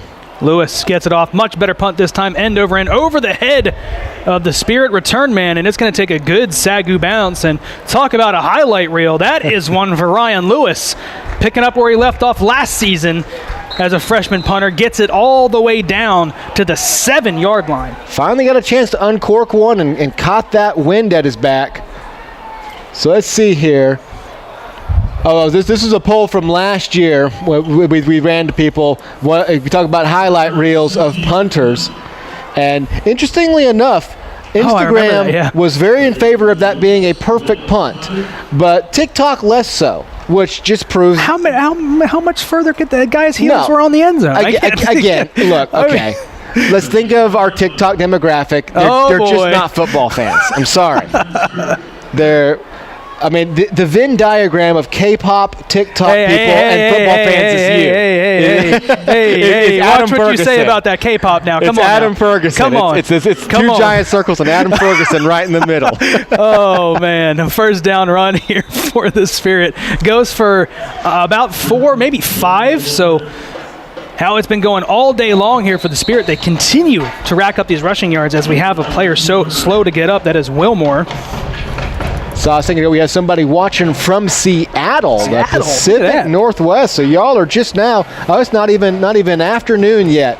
Finishing up your brunch. I'll tell you, the Ottawa, Arizona crowd, they are 2 hours behind us. Is there anything better than a 9 a.m. kickoff? Oh no!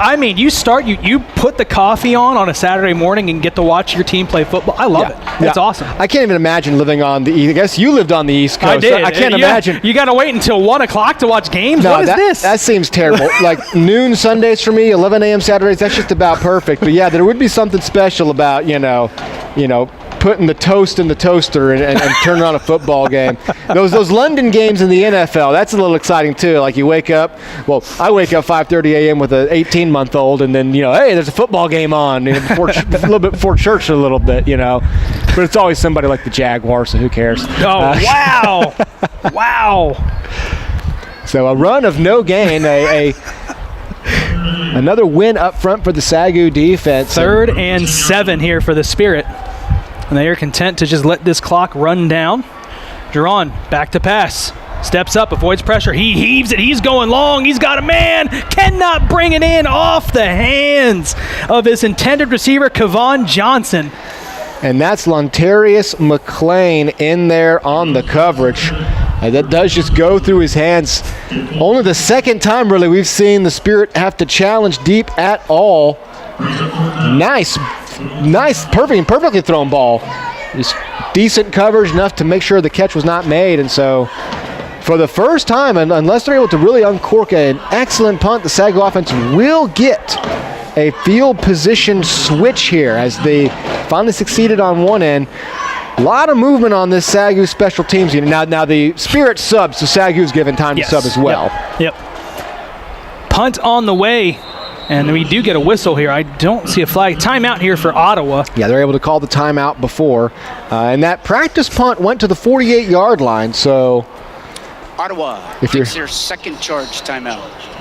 If your SAGU's offense, unless something spectacular happens on this punt, you're about to get your best chance of the day to get this goose egg off the board. And there's no such thing as moral victories when it comes to conference play. But at this point, you just got to erase this game from your mind and try to get something out of it. Try to get something there. Got a shout out for number 53 for Ottawa, Arizona. Coming in, and obviously for Devicius Wilson. I got it. Number 4. Who we got number 53? Sergio Contreras, number 53. There you go. You got a shout out right there from Trina Littlejohn. Man, that's a good last name. For Terrell, number 5. That was a great last name. All the years we've done this together, I'm just in awe of some of the names we get to read. Oh, a blocked punt. It's up in the air. Is it fielded? It is. He's going to bring it back into the end zone. Tim, you said it. Something funky needs to happen for SAGU. And indeed it does. A blocked punt shoots up into the air, into the arms of number 84, Justin DeMedio, into the end zone for a touchdown, and SAGU is on the board. And this crowd has waited 3+ quarters for something to cheer about, and the faithful who have stayed. We've still got a pretty good turnout here considering the temperature and the scoreboard. They've hung around, and they get to see something kind of fun happen here with 12:30 left. Shoot the gap, block punt, and a great job to just run underneath it and take it into the end zone for the first points of the day. It's only fitting that it comes on special teams, one of the areas that SAGU's actually succeeded at today with consistent punting. The kick is a low line drive, and it is good. SAGU on the board, 45-7. Now the score, that was Jonah Osborne, the new kicker for SAGU, up and through. So you were looking for something good, and you got it right there with a special teams play.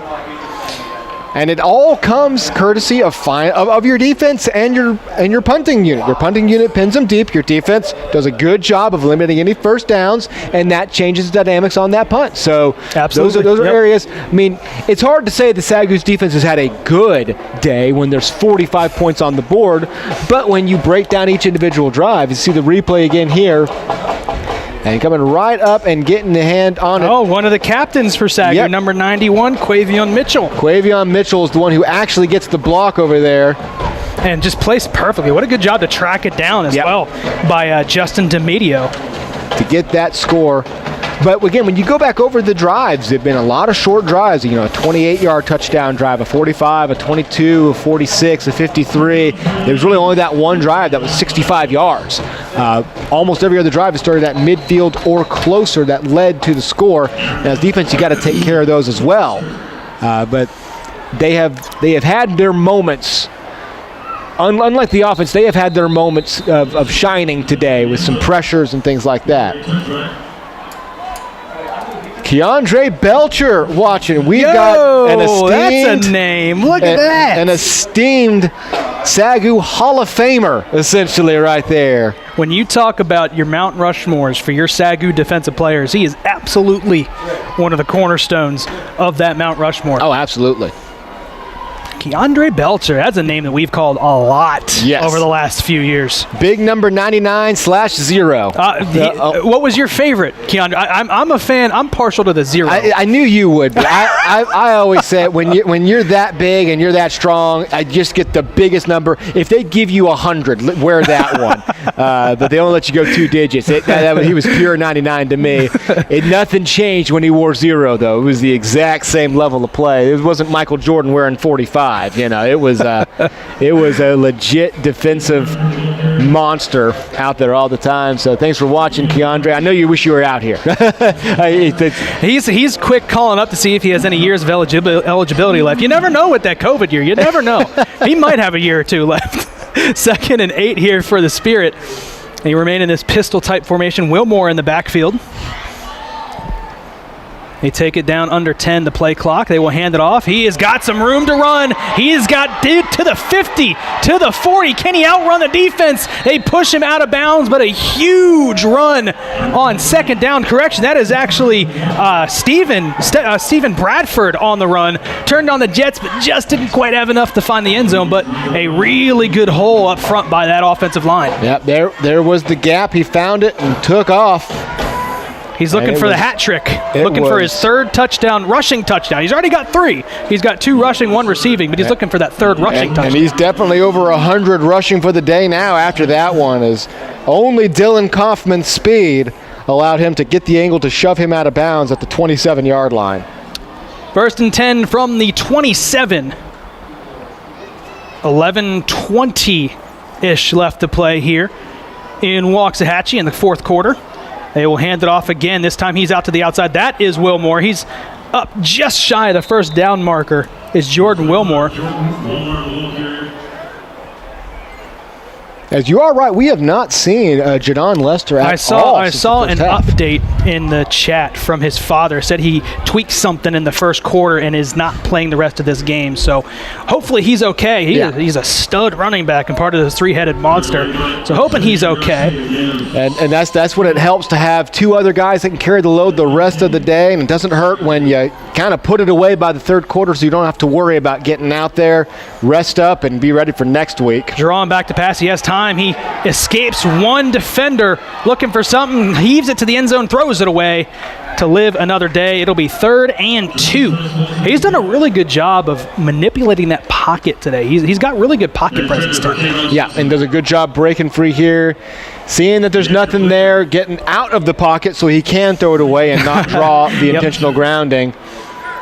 Heads up awareness again. He's outside of he had the one tip pass that was almost intercepted. Other than that, we have not seen any of those issues that have plagued him so far this year. They run it here on third down, out to the outside. A flag comes flying in the area of holding, and it looks like one of the SAGU defenders got kind of clipped on the outside. This may be coming back 10. Yeah, it looks like when you're going on the pursuit there, you turn the line against them, and right there, you're going to see the hold. Yep. A little bit too much of a jersey pull to get that shoulder pad pulled down. Offense, 88, 10 yards from the spot. Repeat, third down. So that'll make it 3rd and 12. Penalties. Well, the only drive that Ottawa, Arizona picked up any penalties, they were able to erase on some nice throws over the middle and got a touchdown regardless. Interestingly enough, in this game, penalties have not been a factor, and we've had no turnovers on either side. Yep, it has been clean game. Spectacular. Honestly, I guess if there's a free play for the Spirit. They've done this a couple of times, and he's going to go deep across middle field. He's got his man down at the 10. So regardless of the offsides, they're going to pick up a first down, and now it is a goal-to-go situation. It'll be 1st and goal from the 7. We'll wait on the call, but we already know what it is, and it'll be declined. Another great job finding the soft spot Offside. over the middle. Defense, number 15. That penalty will be declined. Result of the play, it's a first down. But yeah, in a game where you've seen this much defensive dominance and have a scoreboard, this disconnected between the two teams, to have had no turnovers, that's actually a pretty rare thing in this situation. Roman Sahagan on the reception from Giron. They go on first down, 1st and goal. Cutting it back upfield is Bradford. He wants that 3rd rushing touchdown. Tried to spin, but he's down at the 1-yard line. And there's just another huge hole there for this Spirit offensive line. They've done such a good job. Look at him stretch. Honestly, on that angle, I thought he might have broke the plane before his knee hit the ground, but I think they're going to give him another shot here. We'll see. Right here is up. And they will. He's up, cuts it upfield, untouched into the end zone. 3rd rushing touchdown of the game for Stephen Bradford. His 4th. He's also got a receiving touchdown mixed in there as well, and that'll make this score a lot to a little.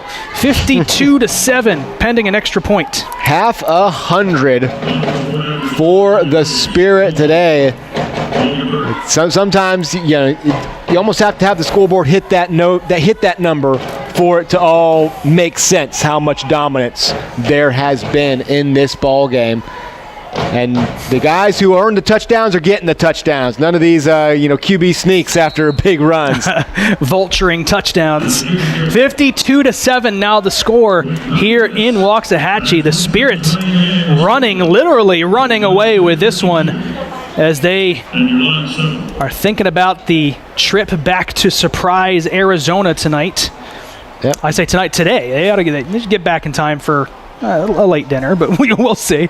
And you know what? That was a touchdown. He might have That gotten was a in touchdown. There. Yeah, looking at that. That run before was a touchdown. It's an incredible effort. He gets it anyway. Purely academic, because he walked it in the very next play, so nothing got taken from anybody. So there's Stephen Bradford now, over 100 yards rushing, 3 touchdowns. Now Jordan Wilmore sitting there 91, just shy of 100. Again, these 3 guys all went for 100 last week. If they get the ball back and decide to give it to Wilmore, it's almost certain that he'll go over 100 as well. And Jadon Lester, who's out for the rest of the game, won't hit his number, but only because of that. 312 rushing yards for the Spirit on this game. This powerful rushing attack. And that's something that doesn't fade as the season goes on. That's the kind of thing that stays with you, and you can support a lot of things. Oh, we got somebody watching from Honolulu. Whoa, what? We just keep going more West Coast. First we're in Surprise, then we're in Seattle, now we're in Honolulu. If somebody's in Japan, let me know, okay? We're just going to keep heading west across the Pacific Ocean. Thank you all for watching here on this first day of fall in what has been an all Ottawa, Arizona afternoon, and really second half. Obviously it wasn't exactly close at halftime with 21-0, but they have reeled off 31 points here in the first 20 minutes of the second half. to make it a 52-7 romp. You know, we've talked about the offense, rightfully so, a lot today. How about this Spirit defense? 75 yards allowed on defense, 15 passing yards to 60 rushing yards here for SAGU. There has just been nothing for SAGU. They've not converted a single third down. This Spirit defense has been absolutely incredible. I mean, this one. No, this is essentially as close to a perfect game as you can pitch in a conference matchup in collegiate football. Back to pass, and they bring one in. Paul O'Didi is able to haul that pass in from Gordon West. And a first down for SAGU. Finally, O'Didi gets to show his skill of dominating those sidelines, keeping those feet in bounds. As we were mentioning, this is close to a perfect game that you can have when you have two teams who have played each other tight in years before, as that is only SAGU's third first down of the game and their first down of the second half. Gordon West back to pass into the flat, misses everybody, incomplete. Falls to the turf. I think he was looking for Aaron Thomas on that target. Correction, actually, it's Colby Tanner. Yeah, Colby Tanner would have been the intended receiver there. Going to out-throw him. Yeah, it is. It is Aaron Thomas. Aaron Thomas on the target could not quite get there. So 2nd and 10 now after the pickup on first down. 11-yard pass. 2nd and 10, 3 to the right, 1 to the left here for Gordon West. Back to pass, swings it out to his man out of the backfield, and nothing doing there. Good open field tackle, holding him up just long enough to get the horde of help from the backside, and that is a huge loss on 2nd down to make it 3rd and 13. Again, you keep going on. These open field tackles and up front tackles, I don't think we've seen a broken or missed tackle today. Everybody who's supposed to do their job has done it. There's been no escape artists. There's been no, whiffing on a good opportunity. These Spirit defensive players, from the secondary to the linebackers to the front line, everybody has done their job on every play. I mean, even the 11-yard gain there, O'Didi was blanketed. He's just 6'5" and is pretty good on the sidelines, as we've seen a number of times throughout the last few years. 3rd and 13. They bring pressure. He lets it go across the middle. He's got O'Didi. O'Didi, can he make a man miss? He cannot. A good tackle saves a touchdown, but SAGU's got the ball now past midfield into Spirit territory. They finally make them pay for that blitz. A flag comes out well after the play on the Spirit sideline. I think it might be a sideline warning here. We'll see what the call is here. But yeah, on that play, they finally make them pay on the blitz. They buy just enough time for Gordon West to deliver a nice strike over the middle on a slant route. And for the first time, SAGU has crossed midfield. On Ottawa. That'll be 15 yards added to the end of the run. Oh, wow. First down. They didn't give him a warning, so there must have been some contact with either an official or a player down the sideline with somebody on the sideline of the Spirit. They usually give a warning if they want him to get back, but if you got contact, you got to give him 15. Yeah, the warning usually comes if there's a near miss or they notice you're coming too far onto the field. Sometimes you'll get a warning. It's all a little vacuous. I'm sure in a game like this, the refs just want to make sure everything stays under control. Those sidelines stay well beyond the white line. Empty backfield, Gordon West. Dancing in the pocket, throws cross body off the hand of Aaron Thomas. Incomplete, brings up 2nd and 10. And finally, I mean, maybe this is a little bit the Spirit, finally, after 50-plus minutes of dominance, taking their foot off the gas a little bit, but those last 3 plays are the first time we have seen either quarterback with even a chance to dance around in the backfield. Obviously, on the big 3rd down conversion there, their first 3rd down conversion of the game, still had guys in pressure coming, guys in his face, but had enough time to collect himself and throw. Incomplete pass there, but he had some time. Quick hitter to the outside, and again, just blanket coverage. He was open for a second, and all of a sudden he wasn't.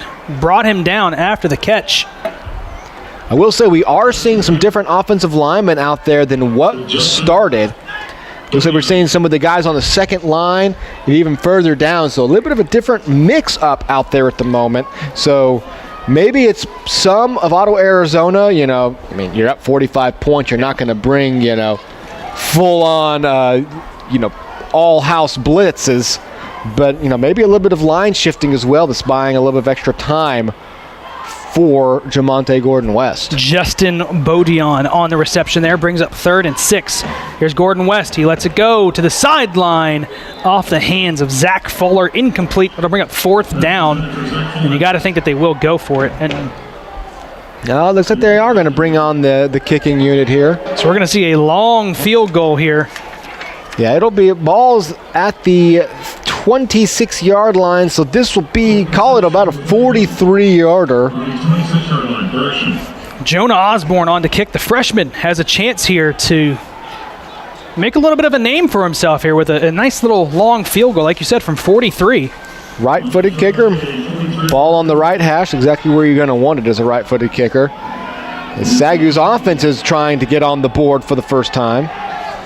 It gets there. It does get there. The low line drive kick from Jonah Osborne through the uprights, making it 52-10 on the 43-yard field goal. And if that breeze had not been at his back, I don't know if it had the last 3 or 4 inches it needed to clear that crossbar. But SAGU's offense finally comes out, converts a couple of first downs, gets across midfield, thanks partly as well, hugely as well for the field goal for 15 yards. You asked for it. Oh, there we go. You asked for it. Let's go. Philippines. Let's just keep it going. Go. They say coast to coast. Go. No, we got Philippines. So now I need, I'm trying to geographize myself here. Somewhere in the Middle East or Mongolia. Singapore. There we go. Then Germany. Singapore, my goodness. This is a global broadcast. Look, I'm just saying, I don't know if this many countries are watching the Colorado game today, all right? I mean, we are worldwide. Oh. 2 very worldwide campuses, too. When you got SAGU in Ottawa, Arizona, you got a lot of people who go across the world. Singapore, I love it. Like I say, we just circle right back around. Somebody hit Germany, then hit New York, and they were right back here in Waxahachie, and we have officially... we're going to see an onside kick here. Oh, there we go. Low line drive kick, and it is fielded, and the Haynes team does their job for the Spirit.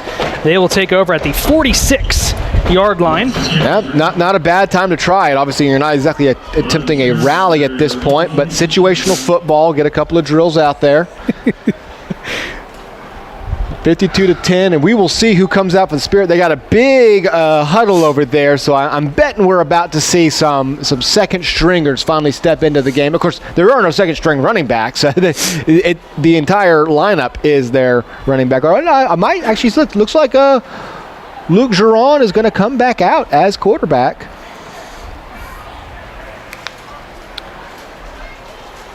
That is Luke Giron still, so he is still in the game. And he will hand it off to, that is number 45 for the Spirit. That would be Michael Young on the carry, not the Michael Young you know, Tim. Michael Young for the Spirit, the junior running back. Fitting name here in late September. Well, I'm sorry, I forgot. You're a Pirates fan. There's this thing called the pennant chase. Oh, my goodness. Look. They've been bad my entire life. I get it. I've heard every joke under the sun. 2nd and 12 here for the Spirit. Giron still with Young behind him. He will turn around and hand it off to Young. Young runs into the back of his line. No gain there. We'll bring up 3rd and 12. So it doesn't look like we quite have the makings of the complete Hydra four-headed monster yet, at least do 2 runs.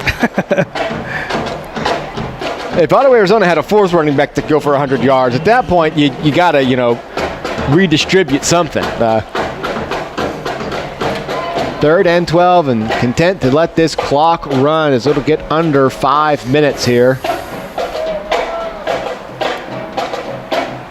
Giron here on 3rd down. Gets him to jump. Oh, they did not throw the flag, so he's just still going to take a shot deep to the sidelines. Finds his man. He's got enough for the first down. Wow. Nice little throw and catch there. Thought he would get a free play on that one, didn't, and still another. Even though there have not been tense situations for Auto Arizona, they have continuously converted these 3rd and longs that SAGU has finally been able to put them in.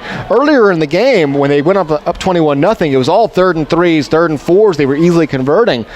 They've been pulling out these long situations here as they cross back into SAGU territory, 43-yard line.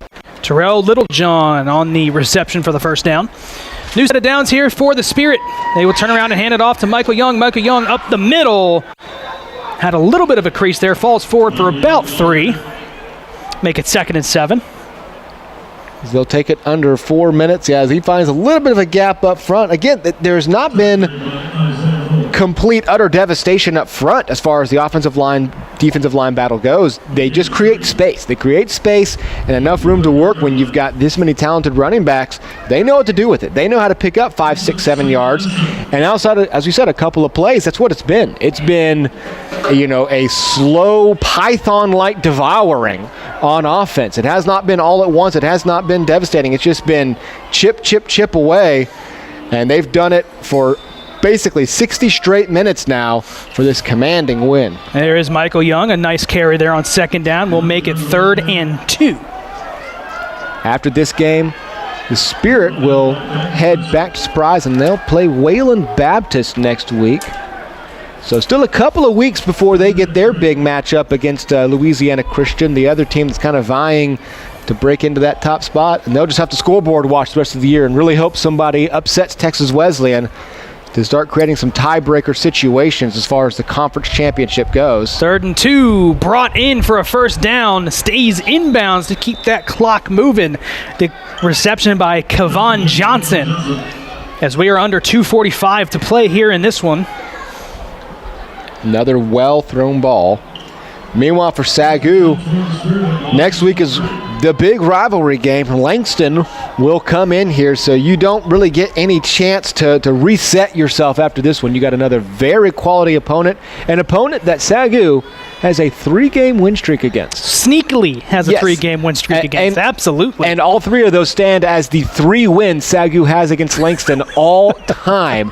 But after a decade plus of complete Langston Lion dominance, it has been SAGU Lions the last few years. So we'll see what Langston does tonight with their game. If they can, avoid another loss after losing to the Wildcats last week.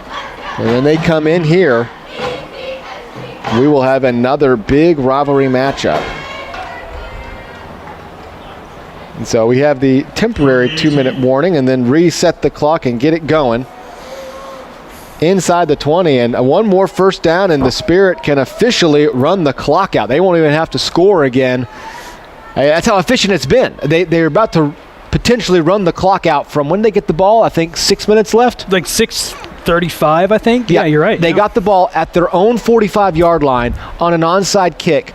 They're only just now at the 17-yard line and one more first down, and they've officially run the clock out. That is gaining every yard 1 yard at a time.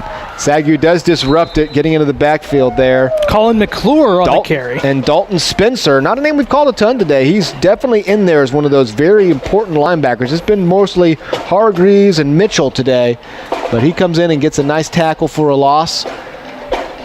As we drop under 1 minute to play here. And I guess technically they could run the clock out now. If they run it all the way down here and run a playoff, they should be able to officially hit zeros for a wire-to-wire dominant victory. When as a defense, it takes all the way until late in the fourth quarter for your opponent to even score a field goal. And did the ball come out? No, it did not. He just moved the pile fought his way for the first down. I heard some commotion. I thought maybe there was a fumble, and how wrong of me. It was just McClure lowering his shoulder and moving the pile, running some people over, and picking up the first down and icing this game for the Spirit as they will walk out of Waxahachie and hit the road back to Surprise, Arizona with a 52-10 victory. He ran right over Isaiah Moore there, who is 6'2", 270. That is not a size advantage for the running back. And so that is just about the perfect punctuation mark on this game. A icing first down run where you knock the defensive lineman on his tail, and that will do it. As you said, a 42-point victory. Jordan Wilmore doesn't quite cross 100, but Stephen Bradford, easily your player of the game with 118 and 3 touchdowns. Of course, you can't forget Luke Giron. All of his stuff was early in the game, but 2 touchdowns, a rushing touchdown, pure efficiency across the board. A dominant victory for Ottawa, Arizona, who are back on track now. After that loss against Texas Wesleyan, they have reeled off 2 straight commanding wins. And again, with the NAIA playoff expansion, as we talked about, if you're not able to, catch Texas Wesleyan or something like that, if you play perfect football the rest of your way out and just have 1 loss and it's to another top-ranked Wesleyan team like that, you may have a shot as an at-large. So a lot of football still to be played, but that's what makes these games in September so exciting. And I'll tell you, wins by 42 against a conference opponent on the road definitely help your case to remain in that top 20, regardless of whether or not you win the conference to get that automatic bid or you need kind of an at-large bid. A win like they had last week and then today, it's very convincing. Very convincing, no matter who the opponent is. And obviously starting the year with the big blowout win over Arizona Christian. So they're looking good. They're back on track now. Still have a very good shot of winning this conference and going to the playoffs. Score update there. St. Thomas, though, with an 18-point lead now on Texas Wesleyan. They're kind of just staying out in front of them. They're not blowing them out, but they're just holding that lead. That's it. They might be real sneaky good, even though they have those 2 losses. So still to come today, Langston at Texas College, Arkansas Baptist at Oklahoma Panhandle State, and Wayland Baptist against Louisiana Christian. That's the game I'll be watching the most because those Wildcats have me intrigued. They're feisty. Receiving votes. I think that might be the first time in their program's history that they may be receiving votes. So it's nice to see some competitiveness, some top 25 recognition for the Student Athletic Conference after so many years of teams just beating up each other. It's nice to see. It's nice to see. And here's the look at the kind of the key games that we talked about today across the NAIA, not just Student Athletic Conference. Of course, we talked about St. Thomas and Texas Wesleyan. Grandview up 14-0 on Missouri Valley. Graceland up 19-14. Close game there. Homecoming for Baker, 19-14. College of Idaho trailing Montana Tech 17-7. And, of course, Midland and Morningside kickoff at 7:30 p.m. Central Time tonight. As far as the SAGU Sports Network goes, our next broadcast this Friday, the Lady Lions volleyball team taking on Wayland Baptist at 6 p.m. You can tune into SAGU Sports Network on YouTube or Twitch to view that game. Lady Lions always exciting to watch. And then Saturday, September 23rd, the day after, they're just going to keep everything set up and go ahead and broadcast the Oklahoma Panhandle. September 30th, the following Saturday, for the next day after the Wayland Baptist game will be Oklahoma Panhandle State, the Aggies taking on the Lady Lions. And then just a few hours later, a quick turnaround, we've got another home game back-to-back weeks here. We as in SAGU, host the Langston Lions. Tim, it's Langston week next. It's officially, right now, it's Langston week. As of right now, because take this game and throw it in the trash. You just kind of have to, this is good game. We're moving on to the next one. So you get to take out your frustrations possibly on Langston with a little sugar on top, being that it is Langston. And you look forward to these games every year. And like you said, SAGU with the 3 consecutive victories over the Langston Lions. All of these upcoming broadcasts will be on the SAGU Sports Network YouTube channel.